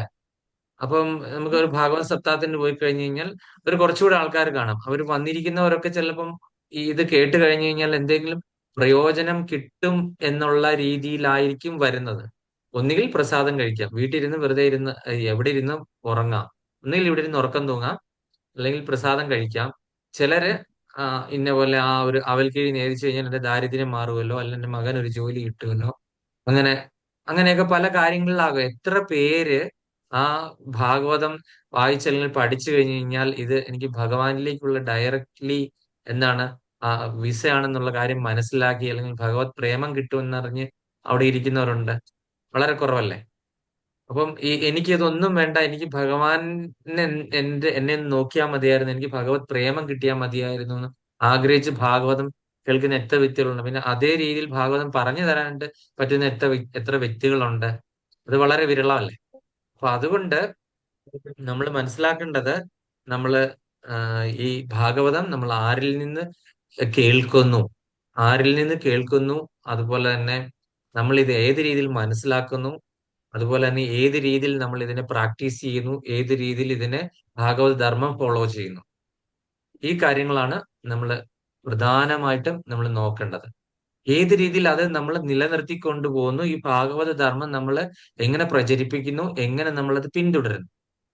ഇത്രയും കാര്യങ്ങള് നമ്മൾ ഓരോ സാധകരും ശ്രദ്ധിക്കണം. ഈ ഭാഗവതം, ശ്രീമദ് ഭാഗവതം പഠിക്കുന്ന വ്യക്തികൾ ഓരോരുത്തരും ശ്രദ്ധിക്കേണ്ട കാര്യങ്ങളാണ്. അപ്പൊ നിങ്ങളത് നമ്മളുടെ സമയവും സാഹചര്യവും അങ്ങനെയൊക്കെയുള്ള മറ്റു പല പ്രതിബന്ധങ്ങൾ ഇങ്ങനെ വന്നെങ്കിലും ഇതെന്താണ്, ഭഗവാൻ പരമദിവ്യോത്തമ പുരുഷൻ ഗ്രന്ഥരൂപത്തിൽ നമ്മുടെ മുൻപിൽ അവതരിച്ച് നിങ്ങൾ എന്റെ രസം പാനം ചെയ്ത് കുടിച്ചോളൂ, ഇത് കലിയുഗത്തിൽ മുക്തിക്ക് ഈ ഒരു മാർഗമാണ് ഞാൻ നിങ്ങളിലേക്ക് തരുന്നതെന്ന് പറഞ്ഞ് തന്നു കഴിയുമ്പോൾ നമുക്ക് എന്തുകൊണ്ട് അത് സ്വീകരിച്ചുകൂടാ?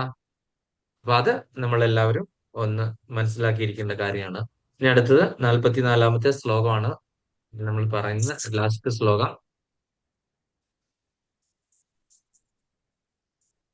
തത്ര കീർത്തയതോ വിപ്രർഷേ ഭൂരി തേജസഃ അഹം ചാദ്യഗമം തത്ര നിവിഷ്ടാസ്തദനുഗ്രഹാൽ സോഹം വ ശ്രാവയിഷ്യാമി യഥാഗ്ധീതം യഥാമതീം.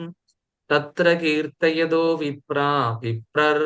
വിപ്രർഷേ ഭൂരി തേജസഃ അഹം ചാദ്യഗമം തത്ര നിവിഷ്ടാസ്തദനുഗ്രഹാൽ സോഹം വ ശ്രാവയിഷ്യാമി യഥാതീതം യഥാമതീം. ഹരേ കൃഷ്ണ. മല്ലിക മാതാജി. ഹരേ കൃഷ്ണ. ശ്ലോകം 44. തത്ര കീർത്തയതോ വിപ്രർഷേർഭൂരി തേജസ അഹം ചാദ്യഗമം തത്ര നിവിഷ്ടസ്തദനുഗ്രഹാത് സോഹം വ ശ്രാവയിഷ്യാമി യഥാതീതം യഥാമതി. ഹരേ കൃഷ്ണ. ഹരേ കൃഷ്ണ. ശ്രീലപ്രഭാതരുടെ പദാനുപദ തർജ്ജമ. ജയ് ശ്രീലപ്രഭാത്. തത്ര അവിടെ, കീർത്തേത പാരായണം ചെയ്യുമ്പോൾ, അല്ലയോ ബ്രാഹ്മണരെ, വിപ്രശ്രേ മഹാബ്രാഹ്മണശിൽ നിന്നും ഭൂരി മഹത്തായ തേജസ്സഹ സത്യമത്തായ അഹം ഞാൻ അധ്യഗമം മനസ്സിലാക്കാൻ സാധിച്ചു. തത്ര ആ സന്ദർഭത്തിൽ നിവിഷ്ട പൂർണ്ണ ശ്രദ്ധയോടെ തത് അനുഗ്രഹാൽ അദ്ദേഹത്തിന്റെ അനുഗ്രഹത്താൽ അതേ കാര്യം അഹം ഞാൻ അങ്ങേക്ക് ശ്രാവയിഷ്യാമി ശ്രവിക്കാൻ അങ്ങേ അനുവദിച്ചു. യഥാ അതീതം യഥാ മതി എന്റെ വാക്ക് സാക്ഷാത്കാരത്തെ സംബന്ധിച്ചിടത്തോളം. വിവർത്തനം ഭാവാർത്ഥം ഡിവൈൻ ഗ്രേസ് എസി ഭക്തിവേദാന്ത സ്വാമി ശ്രീല പ്രഭുപാദ്. ജയ ശ്രീല പ്രഭുപാദ്.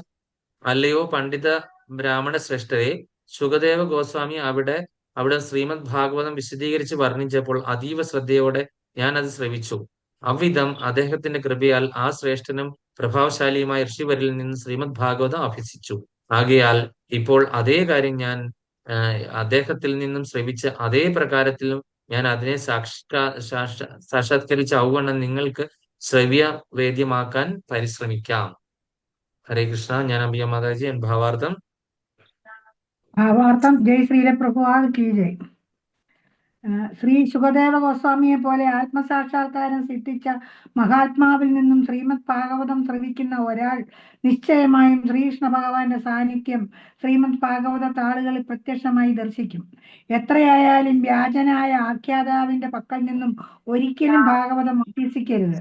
എന്തെന്നാൽ അത്തരം ഭാഗവത ആഖ്യാതാവിന്റെ ജീവിത ലക്ഷ്യം ഭാഗവതം വർണ്ണനത്തിലൂടെ കുറേയധികം ധനം സമ്പാദിക്കുകയും അപ്രകാരം സ്വരൂപിച്ച ധനത്തെ ലൈംഗികാസ്വാദനത്തിന് വിനിയോഗിക്കുകയുമാണ്.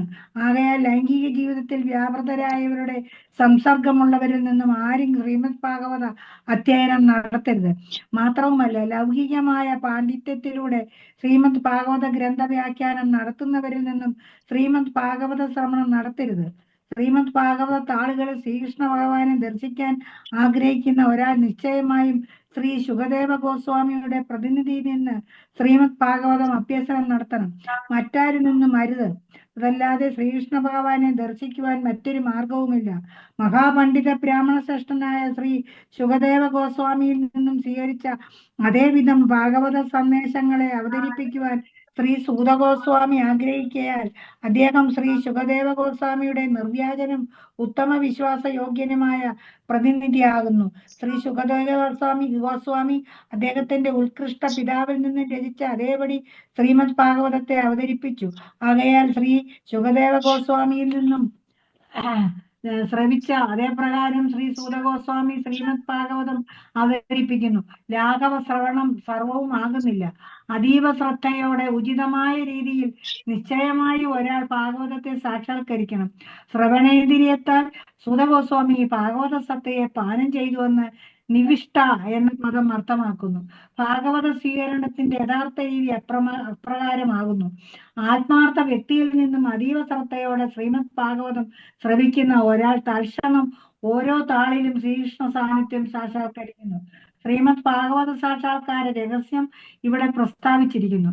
മനഃശുദ്ധിയില്ലാത്ത ആർക്കും അലൗകികമായ ശ്രദ്ധ ചെലുത്താൻ സാധ്യമല്ല. കർമ്മശുദ്ധിയില്ലാത്ത ആർക്കും മനഃശുദ്ധി ഉള്ളവർക്ക് മനഃശുദ്ധി സാധ്യമല്ല. ഭക്ഷണം, ശയനം, സംയോഗം എന്നിവയിൽ ശുദ്ധിയില്ലാതെ ആർക്കും കർമ്മശുദ്ധി ഉണ്ടായിരിക്കുക അസാധ്യമല്ല. എന്നാൽ ഉചിതനായ വ്യക്തിയിൽ നിന്നും ഏതു വിധേനയും ശ്രീമദ് ഭാഗവതം ആരംഭം മുതൽ അലൗകികമായ ശ്രദ്ധയോടെ ശ്രവിക്കുന്ന ഒരാൾ ശ്രീമദ് ഭാഗവത താളുകളിൽ ശ്രീകൃഷ്ണ ഭഗവാനെ വ്യക്തിരൂപത്തിൽ സുനിശ്ചിതമായി ദർശിക്കുന്നു. ശ്രീകൃഷ്ണൻ സർവ അവതാരങ്ങളുടെയും സ്രോതസ് എന്ന ശ്രീമദ് ഭാഗവതം പ്രഥമ സ്കന്ധം 3-ാം അധ്യായത്തിലെ ഭക്തിവേദാന്ത വ്യാഖ്യാനങ്ങൾ ഇപ്രകാരം സമാപിക്കുന്നു. ഹരേ കൃഷ്ണ. ഹരേ കൃഷ്ണ. ഹരിബോൽ. Thank you mataji. അപ്പം ഇവിടെ ഈ ഒരു അധ്യായത്തിന്റെ സമ്മറി സൂത ഗോസ്വാമി അവിടെ ഇരിക്കുന്ന ഋഷിവര്യന്മാരോട് പറയാണ്, അല്ലയോ പണ്ഡിത ശ്രേഷ്ഠരെ. അപ്പൊ സാധാരണ വ്യക്തികളല്ല അത് കേൾക്കാനിരിക്കുന്നത്, പണ്ഡിത ശ്രേഷ്ഠന്മാരാണ് അവിടെ ഇരിക്കുന്നത്, അല്ലെ? സുഖദേവ ഗോസ്വാമി അവിടെ ശ്രീമദ് ഭാഗവതം വിശദീകരിച്ച് വർണ്ണിച്ചപ്പോൾ ശ്രദ്ധിക്കേണ്ട കാര്യം, ഇത് ഗംഗാതീരത്ത് നടന്ന സംഭവമാണല്ലേ. അവിടെ അത് വിശദീകരിച്ച് സുഖദേവ ഗോസ്വാമി പരീക്ഷത്തിന് വിവരിച്ചു കൊടുത്തപ്പോൾ അതീവ ശ്രദ്ധയോടെ ഞാൻ അത് ശ്രവിച്ചു. അപ്പൊ ശ്രദ്ധ വളരെ ഇമ്പോർട്ടന്റ് ആയിട്ടുള്ള കാര്യമാണ്, അല്ലെ? നമ്മൾ സാധാരണ കേട്ട് കഴിഞ്ഞാൽ ഇവിടെ കൂടെ കേട്ടിട്ട് ഇതുവഴി അങ്ങ് വിടും, അല്ലെ? ഇന്ന് പഠിച്ച കാര്യത്തെ പറ്റി നാളെ ചോദിച്ചു കഴിഞ്ഞാൽ, അല്ലെങ്കിൽ 1 മണിക്കൂർ ചോദിച്ചു കഴിഞ്ഞാൽ, ക്ലാസ് തീർന്നു കഴിഞ്ഞാൽ ചോദിക്കുമ്പോൾ നമുക്ക് അറിയില്ല. അത്രയേ ഉള്ളൂ നമ്മളുടെ ഒരു നോളേജും നമ്മളുടെ ആ മെമ്മറി എല്ലാം അത്രയേ ഉള്ളൂ, അല്ലെ? എന്റെ കാര്യമാണ് ഞാൻ പറയുന്നത്, നിങ്ങളുടെയൊക്കെ കാര്യം എനിക്ക് അറിയില്ല. എന്റെ കാര്യം അങ്ങനെയാണ്. അതെ, ഓർത്തോർത്തോർത്തോർത്ത് പറയണം, പെട്ടെന്ന് പറയാൻ പറ്റുന്നില്ല. അപ്പൊ അതുകൊണ്ട് ഇത് ഗംഗാതീരത്ത് വെച്ച് നടന്ന ആ ഒരു സംഭവം ഞാൻ അതീവ ശ്രദ്ധയോടുകൂടി കേട്ടു. അപ്പൊ ശ്രീമദ് ഭാഗവത അതീവ ശ്രദ്ധയോടുകൂടി വേണം നിങ്ങൾ കേൾക്കാനുണ്ട്. ഉറക്കം തൂങ്ങിയിരുന്ന അല്ല കേൾക്കേണ്ടത്. അതീവ ശ്രദ്ധയോടുകൂടി ഞാൻ അത് ശ്രവിച്ചു എന്ന് ഇവിടെ അദ്ദേഹം വെളിപ്പെടുത്തുവാണ്. അவ்விதം അദ്ദേഹത്തിന്റെ കൃപയാൽ. അടുത്ത ഏറ്റവും ഇമ്പോർട്ടന്റ് ആയിട്ടുള്ള പോയിന്റ്, അദ്ദേഹത്തിന്റെ കൃപയാൽ. അപ്പൊ ശ്രോതാവ് എത്ര ശ്രദ്ധയോടുകൂടി ഇരുന്നു കഴിഞ്ഞാൽ, അത് പറയുന്ന ആളുടെ കൃപയുണ്ടെങ്കിൽ, ഇവർ രണ്ടുപേരും എന്താണ് ഒരു സിങ്കിൽ എത്തണം, അല്ലെ? അത് പറയുന്ന ആളും കേൾക്കുന്ന ആളും തമ്മിലുള്ള ഒരു കമ്മ്യൂണിക്കേഷൻ ഉണ്ടെങ്കിലേ ഉള്ളൂ ഇത് ശരിക്കും മനസ്സിലാവുന്നുള്ളൂ. പറയുന്ന ആൾക്കെല്ലാം അദ്ദേഹത്തിന്റെ മനസ്സിൽ ഒരുപാട് കാര്യങ്ങൾ കാണില്ല, അത് പുറത്തേക്ക് പറയുന്നത് എന്താണ്, തടസ്സമില്ലാതെ ഇത് കേൾക്കുന്ന ആള് നമ്മളിപ്പോ ഒരാൾ ക്ലാസ് ഒക്കെ എടുത്തോണ്ടിരിക്കുമ്പം എന്താണ് വായൊക്കെ കൂട്ടി ഇങ്ങനെ ഉറക്കം തൂങ്ങി ഇങ്ങനെ ഇരുന്ന് കേട്ട് കഴിയുമ്പോഴത്തേന് അയാൾക്ക് എങ്ങനെ ക്ലാസ് എടുക്കാൻ പറ്റും? അയാൾ അവിടെ ഇരുന്ന് ഉറങ്ങും, ക്ലാസ് എടുക്കുന്ന ആളും അല്ലേ? ആ ഒരു ടെൻഡൻസി ഉണ്ട്. അത് ആരെയും കുറ്റം പറഞ്ഞിട്ട് കാര്യമില്ല. പക്ഷെ നമ്മള് അപ്പം ഈ ഒരു കാര്യം നമ്മൾ പ്രത്യേകം ശ്രദ്ധിക്കേണ്ടതാണ് അല്ലെ. നമ്മളുടെ ആകാംക്ഷ അല്ലെങ്കിൽ ജിജ്ഞാസുക്കളായിട്ടിരുന്ന് അല്ലെങ്കിൽ അതിന്റെ സംശയ നിവാരണമൊക്കെ വരുത്തി ആണ് ഇത് കേൾക്കുന്നതെങ്കിൽ അത് എടുക്കുന്ന ആൾക്ക് എന്തുമാത്രം താല്പര്യത്തോടു കൂടി ആയിരിക്കും എടുക്കുന്നത് അല്ലെ. അപ്പൊ അദ്ദേഹത്തിന്റെ കൃപ കിട്ടുകയാണ് ചെയ്യുന്നത് അല്ലെ. അപ്പം ആ എടുക്കുന്ന ആളുടെ കൃപ കിട്ടുക എന്ന് പറഞ്ഞു കഴിഞ്ഞാൽ എന്താണ്, കേൾക്കുന്ന ആൾ എത്ര ശ്രദ്ധയോടുകൂടിയും ജിജ്ഞാസയോടെ ഇരിക്കണം, അറിയാനുള്ള ആഗ്രഹത്തോടു കൂടി ഇരിക്കണം അല്ലെ. എന്നിരുന്നാൽ മാത്രമേ എടുക്കുന്ന ആൾക്ക് അതിന്റെ ഫുള്ള് പൊട്ടൻസിയില് നമുക്ക് ഇത് ഡെലിവറി ചെയ്യാനായിട്ട് പറ്റുള്ളൂ. അപ്പം അவ்விധ അദ്ദേഹത്തിന്റെ കൃപയാൽ ആ ശ്രേഷ്ഠനും പ്രഭാവശാലിയുമായ ഋഷിവരിൽ നിന്ന് ശ്രീമദ് ഭാഗവതം അഭ്യസിച്ചു. അതാണ് ശ്രദ്ധിക്കേണ്ടത്. ശ്രീമദ് ഭാഗവതം ഞാൻ വെറുതെ വായിച്ചു പോവല്ല, അഭ്യസിച്ചു. ഞാനത് പ്രാക്ടീസ് ചെയ്തു, നിധനം ചെയ്തു അല്ലെ. നിത്യമായിട്ട് ഞാനത് നിത്യം ഭാഗവത സേവയാ നാരായണൻ നമസ്കൃത്യം നരഞ്ജയോ നരോത്തമം ദേവീം സരസ്വതീം വ്യാസം തതോജയ മുദീരതെ നഷ്ടപ്രായേഷു അഭദ്രേഷു നിത്യം ഭാഗവത സേവയാ. ഈ ഒരു പോയിന്റ് ആണ് നമ്മൾ ഓർക്കേണ്ടത്. നിത്യം ഭാഗവത സേവയാ. അത് ഒരു ദിവസം വായിച്ചു, അടുത്ത ബുധനാഴ്ച അല്ല ഭാഗവതം എടുക്കേണ്ടതെന്നാണ് അതിന്റെ അർത്ഥം. ദിവസേന. അപ്പം നിത്യേന ഞാൻ അഭ്യസിച്ചു, ഞാനത് പ്രാക്ടീസ് ചെയ്തു.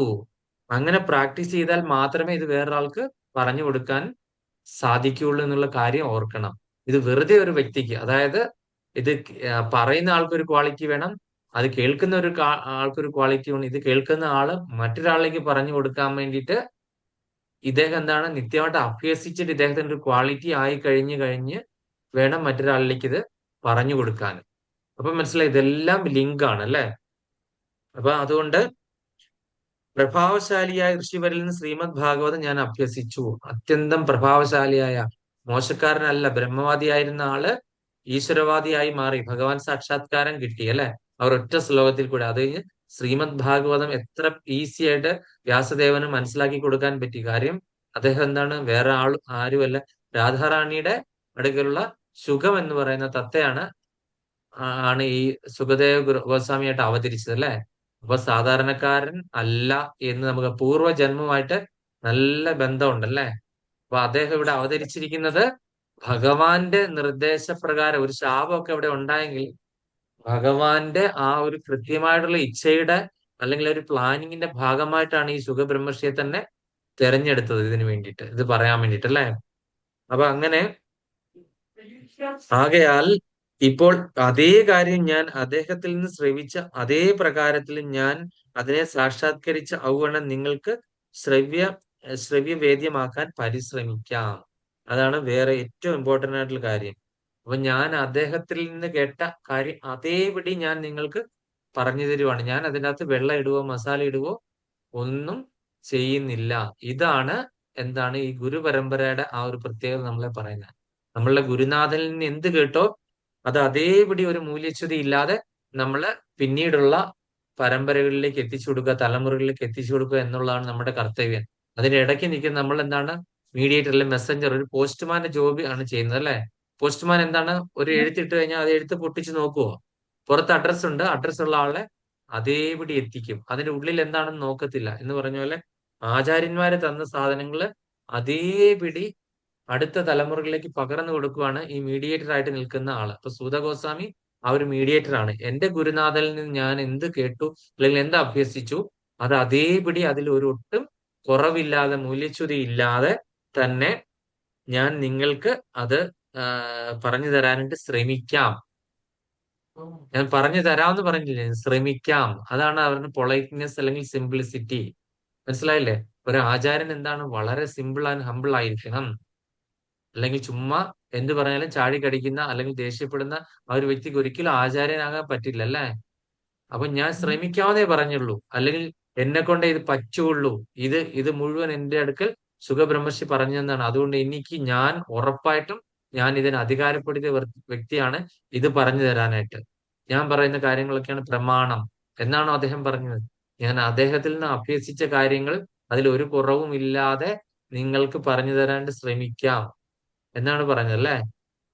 അപ്പൊ ആചാര്യന്റെയും ഭഗവാന്റെ കൃപ ഉണ്ടെങ്കിൽ മാത്രമേ ഇത് ഡെലിവറി ചെയ്യാനായിട്ട് സാധിക്കുകയുള്ളൂ.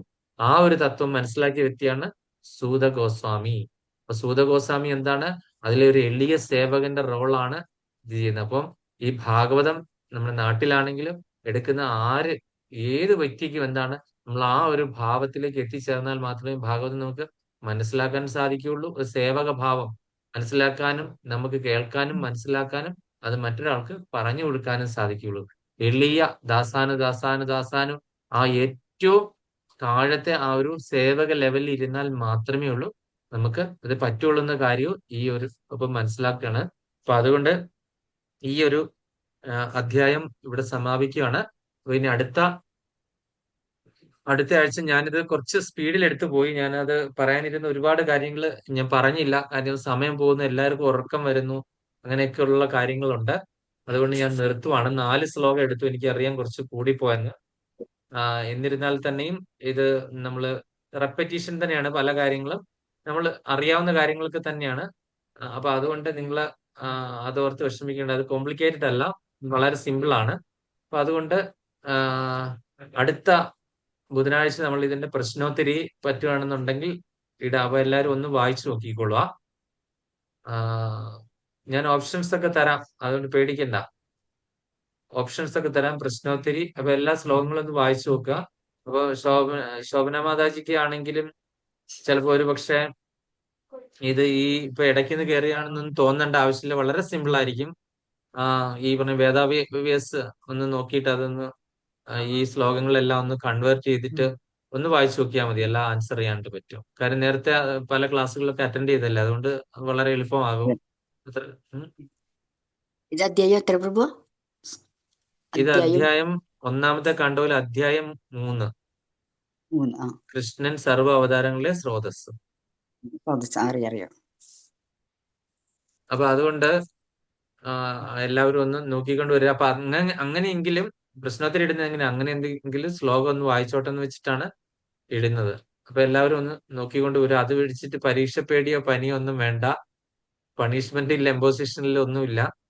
വളരെ സിമ്പിൾ ആയിട്ട് വന്നിരുന്ന് ഒന്ന് വായിച്ചു നോക്കുക. നമ്മൾ അതിന് വേണ്ടിയിട്ട് ഒരൊറ്റ തവണ വായിച്ചു നോക്കുമ്പോൾ തന്നെ അറിയാവുന്ന കാര്യങ്ങളും ഓർമ്മയിലുള്ള കാര്യങ്ങളും ഭഗവാന്റെ കൃപയുണ്ടെങ്കിൽ നിങ്ങൾക്ക് എഴുതാനായിട്ട് പറ്റും. അപ്പൊ അത്രയും മാത്രം വിചാരിച്ചാൽ മതി, വേറെ ഒന്നും വിചാരിക്കേണ്ട ആവശ്യമില്ല. അപ്പോൾ ഇനി എന്തെങ്കിലും സംശയം ഉണ്ടെങ്കിൽ ചോദിക്കാം, അല്ലെങ്കിൽ ഓരോ പോയിന്റ് പറയാൻ നമുക്ക് നിർത്താം. ഹരേ കൃഷ്ണ, ഹരി ബോൾ. പ്രഭു, ഒരു സംശയം ചോദിച്ചോട്ടെ. ഇപ്പോ കലി വന്നു സ്വർണത്തിലിരുന്നു എന്ന് പറയുന്നുണ്ടല്ലോ. അപ്പൊ നമ്മൾ ഈ മഹാലക്ഷ്മിനെയും സ്വർണ്ണമായിട്ടല്ലേ?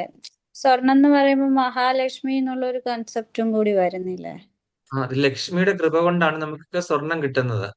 ലക്ഷ്മി എന്ന് പറഞ്ഞാൽ ഐശ്വര്യം. സ്വർണം ഒരു ഐശ്വര്യത്തിന്റെ ലക്ഷണമായിട്ടാണ് കണക്കാക്കുന്നത്. ഐശ്വര്യത്തിന്റെ ദേവത അല്ലെങ്കിൽ സൗഭാഗ്യം വരുമ്പോഴാണ് നമുക്ക് സ്വർണ്ണമൊക്കെ ഒരുപാട് സൂക്ഷിക്കാനൊക്കെ പറ്റുന്നത്.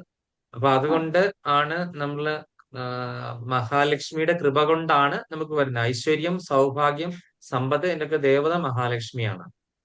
അതുകൊണ്ടാണ് നമ്മൾ ഈ സ്വർണവും മഹാലക്ഷ്മിയായിട്ട് ബന്ധപ്പെടുത്തി പറയുന്നത്. ഓക്കെ. പക്ഷെ അതുകൊണ്ട് എന്താണ് പറഞ്ഞ, കലി എന്ന് പറഞ്ഞ സ്വർണം കൊണ്ടല്ലേ ഈ പ്രശ്നങ്ങളൊക്കെ ഉണ്ടാകുന്നത്. സ്ത്രീധനം അല്ല, ഇത്ര പാവം കുറഞ്ഞു, 1 പാവം കുറഞ്ഞു എന്നൊക്കെ പറഞ്ഞ് അമ്മായിയമ്മ മരുമോളയിട്ട് ഗ്യാസ് കുറ്റിയിട്ട് പൊട്ടിക്കുന്നതൊക്കെ എന്തുമാത്രം കൊലപാതകങ്ങളാണ് നാട്ടിൽ നമ്മൾ കാണുന്നതൊക്കെ അല്ലേ. ഇപ്പോഴും സ്വർണത്തിന് 1 ലക്ഷത്തിൽ കൂടുതൽ വിലയല്ലേ പവന്. പുറത്തിറങ്ങി കഴിഞ്ഞാൽ കഴുത്ത് മുറിച്ചുകൊണ്ട് പോകും ആൾക്കാര് അല്ലേ. എന്നാലും നമുക്ക് സ്വർണ്ണം ഇടാതെ പോകാൻ പറ്റത്തില്ല. ഇതെല്ലാം കലി കയറുന്നതാണ്. അതുകൊണ്ട് ഞാൻ ശരീരത്തിൽ നിന്ന് സ്വർണ്ണമേ മാറ്റി. കല്യാണ മോതിരം പോലും ഇല്ല. സ്വർണം കലിയാണെന്ന് മനസ്സിലായപ്പം മുതലേ ഞാൻ അത് മാറ്റി. എന്ന് വെച്ചിട്ട് കലി പിടിക്കാതെ ഇരിക്കുന്നില്ല കേട്ടോ. അല്ല, ലാസ്റ്റിലെ ഒന്ന് ശ്രദ്ധ പറഞ്ഞു. ഇപ്പൊ കറന്റ് പവർ പോയായിരുന്നു മഴ വന്നപ്പോഴേ. 2-ാമത്തെ പോയിന്റ് എന്തായിരുന്നു പ്രഭു പറഞ്ഞത്? അതായത് ഇപ്പൊ ശ്രദ്ധയോടുകൂടി ശ്രവിച്ചു ഔവിധം. പിന്നെ അദ്ദേഹത്തിന്റെ കൃപയും ഉണ്ടാകണം അല്ലെ, ഗുരുനാഥന്റെ കൃപ. ഗുരുനാഥൻ തുണ ചെയ്യുക സന്തതം തിരുനാമങ്ങൾ നാവിന്മേൽ എപ്പോഴും. അതായത് തിരുനാമങ്ങൾ നാവിന്മേൽ വരാൻ നമുക്ക് മനസ്സിലാക്കണമെങ്കിൽ ഗുരുനാഥന്റെ കൃപയുണ്ടാകണം. ആ അതുപോലെ എന്നിട്ട് പിന്നെ എന്താണ്, അഭ്യസിക്കണം, പ്രാക്ടീസ് ചെയ്യണം. കൃപ ഉണ്ടായി കഴിഞ്ഞ് നമ്മൾ എന്താണ് അത് പ്രാക്ടീസ് ചെയ്യണം, അദ്ദേഹത്തിൽ നിന്ന് കേട്ട കാര്യങ്ങള്. അതുപോലെ ഓക്കെ. നമ്മൾ ചെയ്യേണ്ടത് പിന്നെ അവിടെ നിന്ന് പറഞ്ഞ കാര്യങ്ങൾ ഒരു മൂല്യച്യുതിയും കൂടാതെ അതേപടി വേണം നമ്മൾക്ക് അടുത്ത തലമുറയ്ക്ക് അത് പറഞ്ഞു കൊടുക്കാനായിട്ട്, അതേ പ്രകാരത്തിലും. ഓക്കെ. അപ്പോ ഞാൻ പരിശ്രമിക്കാമെന്നാണ് പറഞ്ഞിരിക്കുന്നത്, അല്ലെ? ശ്രമിക്കാം എന്നുമാണ് പറഞ്ഞിരിക്കുന്നത്. അപ്പൊ അദ്ദേഹത്തിന്റെ എളിമ അല്ലെങ്കിൽ സിംപ്ലിസിറ്റി ഒരു ആചാര്യന്റെ സൂചിപ്പിക്കുകയാണ് അവിടെ. ഹരേ കൃഷ്ണ. വേറെ ഏതെങ്കിലും പ്രഭു സംശയമുണ്ടോ? ഒരു പോയിന്റ് പറയാം. നമ്മള് പിന്നെ ഭാഗവതം കേൾക്കുന്നത് അതുപോലെ ആത്മീയമുള്ള, അതുപോലെ ശുദ്ധനായ, അതുപോലെ അങ്ങനെയുള്ള ഒരു വൈഷ്ണവന്. കാരണം ഒരു തരത്തിലും അശുദ്ധി ഇല്ലാത്ത ഇത് പിന്നെ ഭാഗവതം ഒരു എന്ന് പറഞ്ഞാൽ ആളിൻ അമല പുരാണമാണ്. അമല പുരാണം, യാതൊരു തരത്തിലുള്ള പുരാണമാണ്. മാലിന്യങ്ങളോ ഒരു മലിനോ തരത്തിലും ഒന്നുമില്ല. ഒരു അപ്പൊ അത് മദ്യപാനിയോ കേൾക്കുന്ന വ്യക്തിക്കും അല്ല, അത് പറയുന്ന വ്യക്തിക്ക് എന്താണ് അതിൻ്റെതായ ക്വാളിറ്റിയുള്ള വ്യക്തി ആയിരിക്കണം. ഉണ്ടായിരിക്കണം. ഒരു മദ്യപാനിയോ ധനമാസക്തി ഉള്ളവനോ, അത് അല്ലെങ്കിൽ ഈ ധനം കൊണ്ടുപോയി അവൻ വേണ്ടാത്ത വിധത്തിൽ കാണിക്കുന്നവനോ, അങ്ങനെയുള്ളവരുടെ വായിൽ നിന്നൊന്നും നമ്മൾ ഭാഗവതം കേൾക്കരുത്. അത് നമ്മളെ കൂടെ ബാധിക്കും. ഏറ്റവും ഉത്തമനായ ഒരു ബ്രാഹ്മണിൽ നിന്നോ, ഏറ്റവും ഉത്തമനായ ഒരു വൈഷ്ണവനിൽ നിന്നോ മാത്രമേ ഭാഗവതം കേൾക്കാവൂന്ന് പല പ്രാവശ്യം അതിനകത്ത് പറഞ്ഞിട്ടുണ്ട്. ഉദാഹരണം അത് ശുഗദേവ ഗോസ്വാമി അല്ല, അങ്ങനെയുള്ളവരിൽ നിന്ന് കേൾക്കാം. ഉദാഹരണം ഒരു പറഞ്ഞിട്ടുണ്ട്. ഒരു ഉദാഹരണം എന്താണ്? ഇത് മറന്നുപോയല്ലോ. എന്തുവായിരുന്നു? മറന്നുപോയി. വിഷം. വിഷം സർപ്പം ദംശിച്ച പാല് കുടിക്കുന്നത് കഴിച്ചു കഴിഞ്ഞാൽ നമുക്ക് മരണമേ വിഷമയമാണ്. സംഭവിക്കത്തുള്ളൂ എന്ന് പറഞ്ഞ പോലെ ഇങ്ങനെയുള്ള അശുദ്ധി ഉള്ളവരിൽ നിന്ന് കേട്ടാൽ നമ്മുടെ ആത്മാവും അശുദ്ധിയാകും, നമ്മുടെ നമ്മളുടെ മനസ്സും എന്താണ് ആത്മീയ പുരോഗതിയെ അത് അശുദ്ധിയാകും, വിലങ്ങതടിയായിട്ട് നിൽക്കും, അതിനെ ബാധിക്കും. ബാധിക്കും. നമ്മളുടെ ഡിവോഷണൽ പ്രോഗ്രസ്സിന് തടസ്സമാകും അത്. ഹരേ കൃഷ്ണ. അടുത്തത് ആരൊരാൾ എക്സിറ്റ് ആയാലോ? ആരാണ്? പത്മ മാതാജി. ഹരേ കൃഷ്ണ. മല്ലിക മാതാജിക്ക് എന്തെങ്കിലും ഉണ്ടോ പോയിന്റ്? ശ്രീമദ് ഭാഗവതം എന്ന് പറഞ്ഞാല് ഭഗവാന്റെ ഗ്രന്ഥാവതാരം തന്നെയാണ്. അതിൽ നിന്ന് പഠിച്ച ഒരു യഥാർത്ഥ ഒരു ആത്മീയ ഗുരു, അതായത് ശുഗദേവ ഗോസ്വാമിയുടെ പ്രതിനിധികൾ ഉണ്ടാകുമല്ലോ. അപ്പൊ അങ്ങനത്തെ പ്രതിനിധികളിൽ യഥാർത്ഥ ഗുരുവിൽ നിന്ന് നമ്മൾ കേട്ട് ആ ഭാഗവതം പഠിക്കാൻ കഴിയണമെങ്കിൽ നമ്മളെ മനസ്സും പരിശുദ്ധാവണം. കാരണം പറഞ്ഞു തരുന്ന ആൾക്കാർക്ക് നല്ല ക്വാളിറ്റി ഉള്ള പിന്നെ ആ ഗുരുക്കന്മാരെടുത്തുനിന്ന് അതേ ക്വാളിറ്റിയോടെ തന്നെ നമ്മൾ കേൾക്കാനും ശ്രമിക്കണം. അല്ലാതെ ആചാര്യന്മാര് പറയുന്നത് കേട്ട് ഒരു ചെവി കൂടെ കേട്ട് മറ്റേ ചെവി കൂടെ വിടുമ്പോ ശരിക്കും നമ്മളൊരാൾക്ക് ക്ലാസ് എടുക്കാന്ന് വിചാരിച്ചാല് അവരെ പ്രതികരണം നോക്കിയാൽ തന്നെ അറിയാം നമ്മൾ പറയുന്നത് കേൾക്കുന്നുണ്ടോ ശ്രദ്ധിക്കുന്നുണ്ടോ എന്ന്. അപ്പൊ ശരിയായിട്ട് ശ്രദ്ധിക്കുന്ന ആൾക്കാർക്ക് വേണം ഈ ആചാര്യന്മാര് ഭാഗവതം പറഞ്ഞു കൊടുക്കാനും. അങ്ങനെ ഭാഗവതം പറഞ്ഞു കൊടുത്ത് ഈ ഭാഗവത ഗ്രന്ഥം വായിച്ചാല് അവരുടെ മനസ്സ് പരിശുദ്ധമാകുമ്പോ ഈ ഭഗവാനെ ശരിക്കും ഭാഗവത ചാലിൽ അവർക്ക് ദർശിക്കാനാകുന്നാണ് പറയുന്നത്. ഹരേ കൃഷ്ണ. ഹരേ കൃഷ്ണ. അടുത്തത് സവിതാ മാതാജി. ഹരേ കൃഷ്ണ. ഇപ്പൊ ഇന്ന് നമ്മൾ പറഞ്ഞ ശ്ലോകത്തിലെല്ലാം ഭാഗവതത്തിന്റെ മഹാത്മ്യത്തിനെ കുറിച്ചാണ് പറഞ്ഞിട്ടുള്ളത്. ഇപ്പൊ പ്രപഞ്ച സത്യങ്ങളുടെ സാരാംശമാണ് ഭാഗവതം എന്ന് പറയുന്നുണ്ട്. അതായത് ഭഗവാൻ തന്നെയാണ് ഭാഗവതം എന്നാണ് പറയുന്നത്. അതേപോലെ ശ്രീമദ് ഭാഗവതം നമ്മൾ ആരിൽ നിന്ന് കേൾക്കണം എന്നുകൂടി ഇവിടെ പറയുന്നുണ്ട്. നമ്മളത് വന്നിട്ട് പരമ്പരാ സമ്പ്രദായത്തിലൂടെ വേണം നമ്മൾ ഇങ്ങനത്തെ ഭാഗവതം നമ്മൾ അഭ്യസിക്കേണ്ടത്. പിന്നെ ഈ മനുഷ്യക്ഷേമത്തിന് വേണ്ടി എന്താണ് ചെയ്യേണ്ടതെന്ന് പരീക്ഷത്തിന്റെ ചോദ്യത്തിന് ഉത്തരങ്ങളായിട്ടാണ് ഈ ഭാഗവതം നമുക്ക് ഓരോരുത്തർക്കും കേൾക്കാൻ സാധിച്ചത്. ഭഗവാൻ കൃഷ്ണൻ സ്വന്തം വാസസ്ഥലത്തേക്ക് പോയതിന് തൊട്ടു പിന്നാലെ തന്നെ ഭാഗവത പുരാണം സൂര്യനെ പോലെ ഉദയം ചെയ്തു എന്നുകൂടി പറയുന്നു. ഹരേ കൃഷ്ണ. ഹരേ കൃഷ്ണ. ശോഭന മാതാജിക്ക് പോയിന്റ് എന്തെങ്കിലും ഉണ്ടോ? ഹരേ കൃഷ്ണ പ്രഭു. ഭക്തരും ഭാഗവതം തമ്മിൽ വ്യത്യാസമില്ല. പിന്നെ ഭാഗവതം നമ്മൾ പറയുന്ന ആളും കേൾക്കുന്ന ആളും ഒരേ ഗുരുപരമ്പര വഴി ഗുരുപരമ്പര വഴി പറയുന്ന അതേപടി നമ്മൾ പറയുന്നതാണ് ഏറ്റവും ഉത്തമം. പിന്നെ നമ്മുടെ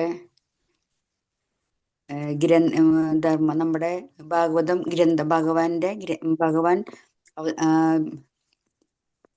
ഇവിടെ ലീലകളെല്ലാം കഴിഞ്ഞ് തിരിച്ചു പോയപ്പോൾ ഭഗവാന്റെ ഒരു രൂപമാണ് ഭാഗവതം. ഭഗവാൻ സ്വരൂപമാണ് ഭാഗവതം. ഭാഗവതം അമരപുരാണമാണ്. ഹരേ കൃഷ്ണ പ്രഭു. പിന്നെ ഞാൻ ഹരേ കൃഷ്ണ പ്രഭു. ഹരേ കൃഷ്ണ. മാതാജി ഇടയ്ക്ക് ഒരു നോട്ട് പോലെ എഴുതി വെച്ചാൽ മതി, അപ്പത്തേനും പറയാൻ ഹരേ കൃഷ്ണ. ഇനി അടുത്ത് നമുക്ക് ശശികല മാതാജിക്ക് ഒരു സമ്മറി പറയാൻ പറ്റുമോ? 4 ശ്ലോകങ്ങളുടെ. ഹരേ കൃഷ്ണ. ഇപ്പൊ ഇതില് നമ്മള് ഈ ഒന്നാമത്തെ കാൻറ്റോയില് 3rd ചാപ്റ്ററില് 40ാമത്തെ ശ്ലോകം മുതൽ 44 വരെ ഭാഗവത്തിന്റെ ഗ്ലോറിഫിക്കേഷൻ ആണ് ഉള്ളത്. അതില് ഭഗവാന്റെ ഡിസപ്പറൻസിന് ശേഷം 6 ചോദ്യങ്ങളിൽ 6ാമത്തെ ചോദ്യം, ഭഗവാൻ ഇവിടുന്ന് അപ്രത്യക്ഷമായ ശേഷം ധർമ്മം എവിടെ പോയി ഷെൽട്ടർ നേടുകയാണ് ചോദ്യം. അതിന്റെ ഉത്തരവും കൂടെയാണ് ഇത് ഈ ശ്ലോകത്തിലൂടെ പറയുന്നത്. നമുക്ക് ശ്രീമദ് ഭാഗവതം എന്ന് പറയുന്നത് ഭഗവാന്റെ ഗ്രന്ഥ അവതാരമാണ്.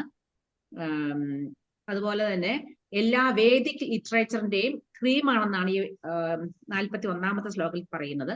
സാരം സമുദ്രിതം എന്നാണ് പറയുന്നത്. കാരണം നമുക്ക് ഒത്തിരി ശാസ്ത്രഗ്രന്ഥങ്ങൾ ഉണ്ടെങ്കിലും അതിന്റെ എല്ലാം എസൻസ് ആണ് ഇത്. ഇതൊരു ക്ഷീരസാഗരം പോലെയാണ്, അതിന്റെ ഒരു ക്രീമാണിത്. നമുക്കറിയാം പാലിൽ നിന്നും ക്രീം കിട്ടണമെങ്കിൽ വളരെ ബുദ്ധിമുട്ടാണ്. അപ്പൊ അത്ര ബുദ്ധിമുട്ടായിട്ട് എല്ലാ വേദസാഹിത്യങ്ങളിൽ നിന്നും എടുത്ത ഒരു എസൻസ് ആണ് ശ്രീമദ് ഭാഗവതം എന്ന് പറയുന്നത്.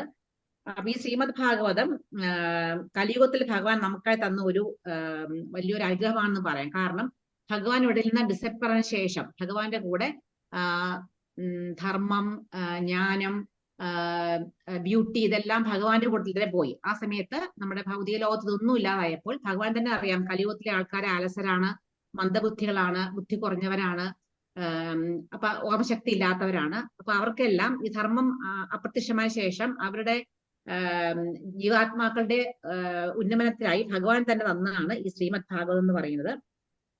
പക്ഷെ അത് നമ്മൾ എപ്പോഴും ഒരു പരമ്പരയിൽപ്പെട്ട ഒരു ഗുരുവിൽ നിന്ന് വേണം നമ്മൾ ഇത് അത് വളരെ പ്രത്യേകം ശ്രദ്ധിക്കണം സ്വീകരിക്കേണ്ടത്. ഉദാഹരണത്തിന് ഇപ്പൊ നമ്മുടെ ശീല പ്രഭുപാദിൽ നിന്നാണ് നമ്മുടെ ആത്മീയ ആചാര്യൻ. ആത്മീയ ആചാര്യനിൽ കൂടെ വേണം നമ്മളിത് ആ പരമ്പരയിൽ കൂടി വേണം നമ്മളിത് ശ്രവിക്കാനായിട്ട്. പ്രഭുപാദൻ തന്നെ പറഞ്ഞിട്ടുണ്ട്. ഒരു ലെക്ചർ ഞാൻ കേട്ടായിരുന്നു, ഒരു ഡിവോട്ട് പറഞ്ഞായിരുന്നു, വൃന്ദാവനത്തെ വെച്ചൊരു ലെക്ചർ ഇടയ്ക്ക് പറയുന്നുണ്ടായിരുന്നു. ഒരു ഡിവോട്ട് ഇങ്ങനെ ബുക്കെല്ലാം എല്ലാവർക്കും ഡിസ്ട്രിബ്യൂട്ട് ചെയ്യുന്നുണ്ട്. അപ്പൊ ആ ഡിവോട്ടി പ്രഭുപാദനോട് ചോദിച്ചു, ഞാൻ ഈ ബുക്കെല്ലാം ഡിസ്ട്രിബ്യൂട്ട് ചെയ്യുന്നുണ്ട്, പക്ഷെ ഇവരാരും ഇനിഷ്യേഷൻ കഴിഞ്ഞവരല്ല, പിന്നെ അവർക്ക് എങ്ങനെ ഗോലോകത്തേക്ക് പോകാൻ സാധിക്കും എന്ന് ചോദിച്ചപ്പോൾ പ്രഭുപാദന് പറയുന്നുണ്ട്, അത് എന്റെ ബുക്ക് വായിച്ചാൽ മതി, എന്റെ ബുക്ക് വായിക്കുന്നതിലൂടെ ഇവര് ഭഗവാനുമായിട്ട് കണക്ട് ചെയ്യുവാണ്. അപ്പം അതുകൊണ്ട് നമുക്ക് മനസ്സിലാക്കാം പ്രഭുപാദരുടെ ബുക്ക് വായിക്കുന്നതിന്റെ ഇമ്പോർട്ടൻസിനെ പറ്റി നമുക്ക് മനസ്സിലാക്കാം. അതുപോലെ നമ്മൾ എപ്പോഴും ഭാഗവതം കേൾക്കുമ്പോൾ വളരെ ശ്രദ്ധയോടുകൂടി വിനയത്തോടുകൂടി വളരെ പ്യൂരിഫൈഡ് ആയിട്ട് വേണം നമ്മളത് ഭഗവാനിലെല്ലാം സ്ഥലം സറണ്ടർ ആവണം. അങ്ങനെ വേണം നമ്മളത് കേൾക്കാനായിട്ട്. പിന്നെ 43ാമത്തെ ശ്ലോകത്തിലാണ് ഭഗവാൻ ഡിസൈപ്പിന് ശേഷം ധർമ്മം എവിടെയാണ് അഭയം പ്രാപിച്ചതെന്ന് പറയുന്നത് 43ാമത്തെ ശ്ലോകത്തിലാണ്. അതില് നമുക്കറിയാം കലിയുഗത്തിന്റെ ആരംഭത്തോടുകൂടി നല്ല ഗുണങ്ങളെല്ലാം അപ്രത്യക്ഷമായി. ജനങ്ങളെല്ലാം കുറച്ച് മുമ്പ് പറഞ്ഞ പോലെ അലസരാകുന്നുണ്ട്, ബുദ്ധി കുറവാണ്, ഓർമ്മശക്തിയില്ല, സാത്വിക് ലൈഫ് ഒന്നും അവർ ഫോളോ ചെയ്യുന്നില്ല. അപ്പൊ ഇതെല്ലാം അപ്പൊ അതുകൊണ്ട് നമ്മുടെ ജീവാത്മാക്കളുടെ ദയ തോന്നിയിട്ട് ഭഗവാൻ ശ്രീമദ് ഭാഗവതമായിട്ട് അവതരിച്ചതാണ്. അത്രയ്ക്ക് പ്രാധാന്യമുണ്ട് ഭാഗവതത്തിന്. പിന്നെ അതുപോലെ തന്നെ നമ്മുടെ ഈ ഭൗതിക ലോകത്ത് നമ്മൾ വന്നു കഴിയുമ്പോൾ നമ്മുടെ മൂല സ്വരൂപമെല്ലാം നമ്മൾ മറന്നു പോകുന്നുണ്ട്. കാരണം നമ്മുടെ അജ്ഞത കൊണ്ടാണ്. നമ്മളെല്ലാം അജ്ഞത കൊണ്ട് ആവരണം ചെയ്യപ്പെട്ടവരാണ്. അതുകൊണ്ടാണ് നമ്മൾ ഭഗവാൻ നിത്യദാസനാണെന്ന സത്യം നമ്മൾ മറന്നു പോകുന്നത്. നമുക്കറിയാം കാലം എന്ന് പറഞ്ഞാൽ ടൈം എന്ന് പറഞ്ഞ എല്ലാത്തിനെയും നശിപ്പിക്കാനുള്ള കഴിവുണ്ട് കാലത്തിന്. പക്ഷെ ഈ ടൈമിന് പോലും ഈ ഇഗ്നോറൻസിനെ നശിപ്പിക്കാനുള്ള ഒരു കഴിവില്ല. നമുക്ക് ഗജേന്ദ്ര മോക്ഷം നമുക്കറിയാം. ഗജേന്ദ്രന്റെ പ്രാർത്ഥനയില് ഗജേന്ദ്രൻ ആദ്യം പറയുന്നത് എന്നെ ഈ ക്രോക്കോഡൈലിൽ നിന്നും രക്ഷിക്കണേ, ഈ തിമിംഗത്തിൽ നിന്നും രക്ഷിക്കണേ എന്നാ പറയുന്നത്. പക്ഷെ കുറച്ച് കഴിഞ്ഞപ്പോഴേക്കും ഈ ഗജേന്ദ്രന്റെ കോൺഷ്യസ്നസ് മാറി പിന്നെ പറയുന്നത്, ഭഗവാനെ ഞാൻ എന്റെ ഉള്ളിനകത്ത് എന്റെ ഹൃദയത്തിൽ മുഴുവൻ അജ്ഞതയാണ്, ഈ അജ്ഞതയെ എനിക്ക് മാറ്റി തരണേ എന്നാണ് പിന്നെ പറയുന്നത്. അപ്പോ സമയം കഴിഞ്ഞപ്പോൾ ആ കോൺഷ്യസ്നസ്, നമ്മുടെ അവബോധം മാറി. അപ്പൊ ഗജേന്ദ്രൻ പോലും നമ്മുടെ അജ്ഞതയെ മാറ്റി തരണേ എന്നാണ് പ്രാർത്ഥിക്കുന്നത്. അപ്പോ നമ്മുടെയൊക്കെ ഹൃദയത്തിലെ ഈ അജ്ഞത, അതായത് ഈ ഫോൾസ് ഈഗോ, മിഥ്യാഹങ്കാരമാണ് നമ്മളെ ഭഗവാനെ പറ്റി മനസ്സിലാക്കാൻ നമ്മളെ തടയുന്നത്. അപ്പോ ഈ ഭാഗവത്തിനെ തന്നെ വിഷാദ ചക്രവർത്തി 4 കാര്യങ്ങളോട് കമ്പയർ ചെയ്യുന്നു. ഒന്നാമത് വിളക്കിനോട്, രണ്ടാമത് സൂര്യനോട്, മൂന്നാമത് പാകപ്പെട്ട ഫ്രൂട്ട്സിനോട്, പിന്നെ മോഹിനി മൂർത്തിയോട്. ഇപ്പൊ ശുഗദേവ ഗോസ്വാമിയെ പറ്റി തന്നെ സുഗത ഗോസ്വാമി പറയുന്നുണ്ട്, ശുഗദേവ ഗോസ്വാമി ഒരു ലൈറ്റ് ആണെന്നാണ് പറഞ്ഞത്. കാരണം അദ്ദേഹത്തിന് ഒരു പ്രകാശം എല്ലായിടത്തും വ്യാപിക്കുന്ന പോലെ ഭാഗവതത്തിന്റെ ആ ഉള്ളടക്കം എല്ലാവരിലേക്ക് എത്തിക്കാനുള്ള കഴിവ്, ഒരു പവർ ശുഗദേവ ഗോസ്വാമിക്ക് ഉണ്ടെന്ന് സുഗത ഗോസ്വാമി തന്നെ പറയുന്നുണ്ട്. അപ്പൊ നമ്മൾ ഭാഗവതം പഠിക്കുമ്പോൾ പല കാര്യങ്ങളും ശ്രദ്ധിക്കണം. ഒന്നാമത്തെ കാര്യം എന്ന് പറയുന്നത്, നമ്മളത് വളരെ ശ്രദ്ധയോടുകൂടി നമ്മൾ ശ്രവിക്കണം. പിന്നെ അത് നമ്മൾ സിസ്റ്റമാറ്റിക് ആയിട്ട് പഠിക്കണം. പിന്നെ അതിനെപ്പറ്റി, അതിന്റെ ഉള്ളടക്കത്തെ പറ്റി നമ്മൾ ചിന്തിക്കണം. അങ്ങനെ അതെല്ലാം കഴിയുമ്പോൾ നമ്മുടെ ഹൃദയത്തിലെ അന്ധകാരം, ആ ഇംപ്യൂരിറ്റി നമ്മൾ മാറും. അപ്പോൾ നമ്മുടെ ഹൃദയത്തിനുള്ളിലെ ആ കൃഷ്ണഭക്തി ഈ ഭാഗവത പഠനത്തിലൂടെ വേദവത്തിൽ പഠിക്കുകയാണെങ്കിൽ നമ്മുടെ ആ കൃഷ്ണഭക്തി നമ്മുടെ പുറത്തേക്ക് വരും. അപ്പോ നമുക്കറിയാലോ, ഭഗവാൻ എന്ന് പറയുന്നതിന്റെ അർത്ഥം തന്നെ ഓൾ അട്രാക്റ്റീവ് എന്നാണ്. ഭഗവാന്റെ പേര് അട്രാക്റ്റീവ് ആണ്. അതുപോലെ അദ്ദേഹത്തിന്റെ രൂപം അതിലും അട്രാക്റ്റീവ് ആണ്. പിന്നെ ഭഗവാന്റെ ആ ലീലകൾ അതിലും അട്രാക്റ്റീവ് ആണ്. ഭഗവാന്റെ ക്വാളിറ്റി ഇതെല്ലാം അട്രാക്റ്റീവ് ആണ്. അപ്പോ ഈ ഭാഗവതത്തിൽ മുഴുവനും പറയുന്നത് ഈ ഭഗവാന്റെ രൂപത്തെ പറ്റിയും ലീലകളെ പറ്റിയും ക്വാളിറ്റിയെ പറ്റിയാണ്. അപ്പൊ അത് പഠിക്കുന്നതിലൂടെ നമുക്ക് കൃഷ്ണബോധം ഉണ്ടാവുന്നു. എന്ന് വെച്ചാൽ ഭഗവാനെ പറ്റി നമുക്കറിയാം, ഭഗവാൻ നമ്മൾ ചെറുതായിട്ട് സേവിച്ചാൽ, നമ്മുടെ ചെറിയ സേവ പോലും ഭഗവാൻ വലിയൊരു കാര്യമായിട്ട് കാണുന്ന ആളാണ്. ഉദാഹരണം സുധാമ എന്താ ചെയ്തത്? വെറും ചെറിയൊരു കിഴി അവലും കൊണ്ടാ പോയത്. പക്ഷെ ഭഗവാൻ നല്ലവണ്ണം സുധാമയെ അനുഗ്രഹിച്ചത്. അപ്പൊ ഭഗവാന് ഡിവോട്ടീസിന്റെ ചെറിയൊരു സേവ പോലും വലിയ കാര്യമായിട്ട് കാണുന്ന ആളാണ്. പിന്നെ 44-ാമത്തെ ശ്ലോകത്തില് പറയുന്നത്, നമ്മൾ എങ്ങനെയാണ് ഭാഗവതം കേൾക്കുന്ന ആൾക്കും ക്വാളിറ്റി വേണം, അത് പഠിപ്പിക്കുന്ന ആൾക്കും ക്വാളിറ്റി വേണം. പഠിപ്പിക്കുന്ന ആള് എങ്ങനെയാ വെച്ചാല് വേറെ സാഹിത്യങ്ങളിൽ അറിവുള്ള ആളായിരിക്കണം, മനസ്സുകൊണ്ട് പ്യൂവർ ആയിരിക്കണം, ഭൗതിക കാര്യങ്ങളൊക്കെ വിട്ടു നിൽക്കുന്ന ആളായിരിക്കണം. അതുപോലെ കേൾക്കുന്ന ആൾ, നമ്മള് ഭാഗവതം കേൾക്കുമ്പോൾ ഇത്രയും കഷ്ടപ്പെട്ട് പ്രബോധനൊക്കെ വളരെ കഷ്ടപ്പെട്ട് ഈ ഭാഗവതം നമുക്ക് നല്ലവണ്ണം ആ പക്പോട്ടൊക്കെ നല്ലോണം തന്നിട്ടുണ്ട്. അപ്പൊ നമ്മളിത് പഠിക്കുമ്പോൾ വളരെ ശ്രദ്ധയോടുകൂടി, ജിജ്ഞാസയോടുകൂടി, ഉത്കണ്ഠയോടുകൂടി, വിനയത്തോടുകൂടി വേണം നമ്മൾ ഭാഗവതത്തെ സമീപിക്കാനായിട്ട്. അപ്പോൾ നമുക്ക് ആ ഭഗവാന്റെ ആ നാമരൂപ ലീലകളെ പറ്റിയൊക്കെ നമുക്ക് വേണ്ട വിധം മനസ്സിലാക്കാനും സാധിക്കും. മാത്രമല്ല ആ ഗുരുവിന്റെ കാരുണ്യം കൂടെ ഉണ്ടെങ്കിൽ നമുക്ക് വേണ്ട വിധം ഭാഗവതം നമുക്ക് കേൾക്കാനായിട്ട് സാധിക്കും. അപ്പോൾ നമുക്ക് ഭഗവാനോട് ഭക്തി കൂടും, എപ്പോഴും ഭഗവാന്റെ സ്മരണ ഉണ്ടാവും. അതുകൊണ്ട് നമുക്കറിയാം, നമ്മുടെ മരണസമയത്ത് ഭഗവാന്റെ നാമം ജപിച്ചെങ്കിൽ മാത്രമേ നമുക്ക് ഭഗവാന്റെ അടുത്ത് പോകാൻ സാധിക്കുകയുള്ളൂ. അത് പെട്ടെന്ന് നേടാൻ പറ്റുന്ന കാര്യമല്ല. അത് നമ്മൾ എപ്പോഴും നമ്മുടെ ജീവിതത്തിലുടനീളം ഭഗവാന്റെ പറ്റി കേൾക്കുക, പറയുക, ഭാഗവതം വായിക്കുക, ഭഗവത്ഗീത കേൾക്കുക, ഇതൊക്കെ ചെയ്യണം. അത് വെറുതെ നമ്മള് മണി മൈൻഡുള്ള ആൾക്കാർ, നമ്മള് പൈസയ്ക്ക് വേണ്ടിയിട്ട് ഭാഗവതം വായിക്കുന്ന ആൾക്കാരെന്ന് കേൾക്കാതെ നമ്മൾ കേൾക്കേണ്ടത് ഈ പരമ്പരകളിൽപ്പെട്ട ആത്മീയ ആചാര്യം എന്ന് വേണം നമ്മൾ കേൾക്കാനായിട്ട്. അല്ലെങ്കിൽ ഇപ്പൊ കുറച്ച് പറഞ്ഞ പോലെ ഈ പാമ്പ് സ്പർശിച്ച പാല് നമ്മൾ കുടിച്ചാൽ എങ്ങനെയായിരിക്കോ അതുപോലെ ആയിരിക്കും നമുക്ക് ഇതിന്റെ ഫലം ഉണ്ടാവുന്നത്. അപ്പൊ അത്രയൊക്കെ മനസ്സിലാക്കി. ഇതും അടുത്ത ഒരു എന്താണ് അമൃതൻ ശ്രവിച്ച പോലെ തന്നെ തോന്നുന്നു. മാതാജി അത്രയ്ക്ക് ഡീറ്റെയിൽ ആയിട്ട് പറഞ്ഞു. എന്താണ് ഭാഗവത കഥാമൃത രസായന പാനം ചെയ്ത പോലെ തന്നെ തോന്നി. Hare Krishna. Mataji keep it up. അപ്പം എല്ലാവരും എന്താണ് ഒരു സീരിയസ്നെസ് ഒക്കെ 3 ചാപ്റ്റർ കഴിഞ്ഞു. ഇനിയിപ്പോ നമുക്ക് ഫർദർ ആയിട്ട് മുന്നോട്ട് പോകണം. നിങ്ങളുടെ എല്ലാവരുടെയും കൃപയുണ്ടെങ്കിൽ മാത്രമേ മുന്നോട്ട് പോകാൻ പറ്റുള്ളൂ. എനിക്കൊരു പ്രചോദനം നൽകുന്നത് നിങ്ങൾ ഓരോരുത്തരും ഇപ്പൊ ഇത്രയും പേരുള്ളത് കൊണ്ടാണ് ഒരു പ്രചോദനം. അപ്പൊ ഇത് ഉറക്കം തൂങ്ങുന്ന സമയത്ത് നിങ്ങളായിട്ട് കഷ്ടപ്പെടുന്നു എനിക്ക് ഓർക്കുമ്പോൾ എനിക്ക് വിഷമം തോന്നുന്നുണ്ട്. നാട്ടിൽ നല്ല ഉറക്കത്തിന് സമയമായി. അപ്പൊ അതുകൊണ്ട് എല്ലാവരും എന്നോട് ക്ഷമിക്കുക. പിന്നെ എന്താണ് പറയുന്നത്, അടുത്ത പ്രശ്നോത്തരിക്ക് വേണ്ടിയിട്ട് എല്ലാവരും തയ്യാറായി പോരുക. ഞാൻ അംബിക മാതാജിക്കൊക്കെ ലീവ് ചെയ്യാം. ഞാൻ എന്താണ് നമുക്ക് സമർപ്പിക്കാം. ഇത് വൺ വേഡ് ക്വസ്റ്റ്യൻ ആണോ പ്രഭു, അതോ വൺവേഡാ വൺ വേഡ്? വൺവേഡാ ആ വൺവേഡാ. അതുപോലെ തന്നെ വേറെ എന്തെങ്കിലും സംശയമുള്ളവർക്കോ എന്തെങ്കിലും പറയാനുള്ളവർക്കോ ഇത് കഴിഞ്ഞ് നിൽക്കാം. ഞാൻ വാഞ്ചാകൽപ്പതരുപശ്ച കൃപാസന്ധിപേവിച്ച പ്രധാന പാവനയ്ക്ക് വൈഷ്ണവിക്ക് നമോ നമഃ. അനന്തകോടി വൈഷ്ണവൃത്തിക്ക് ജായ്.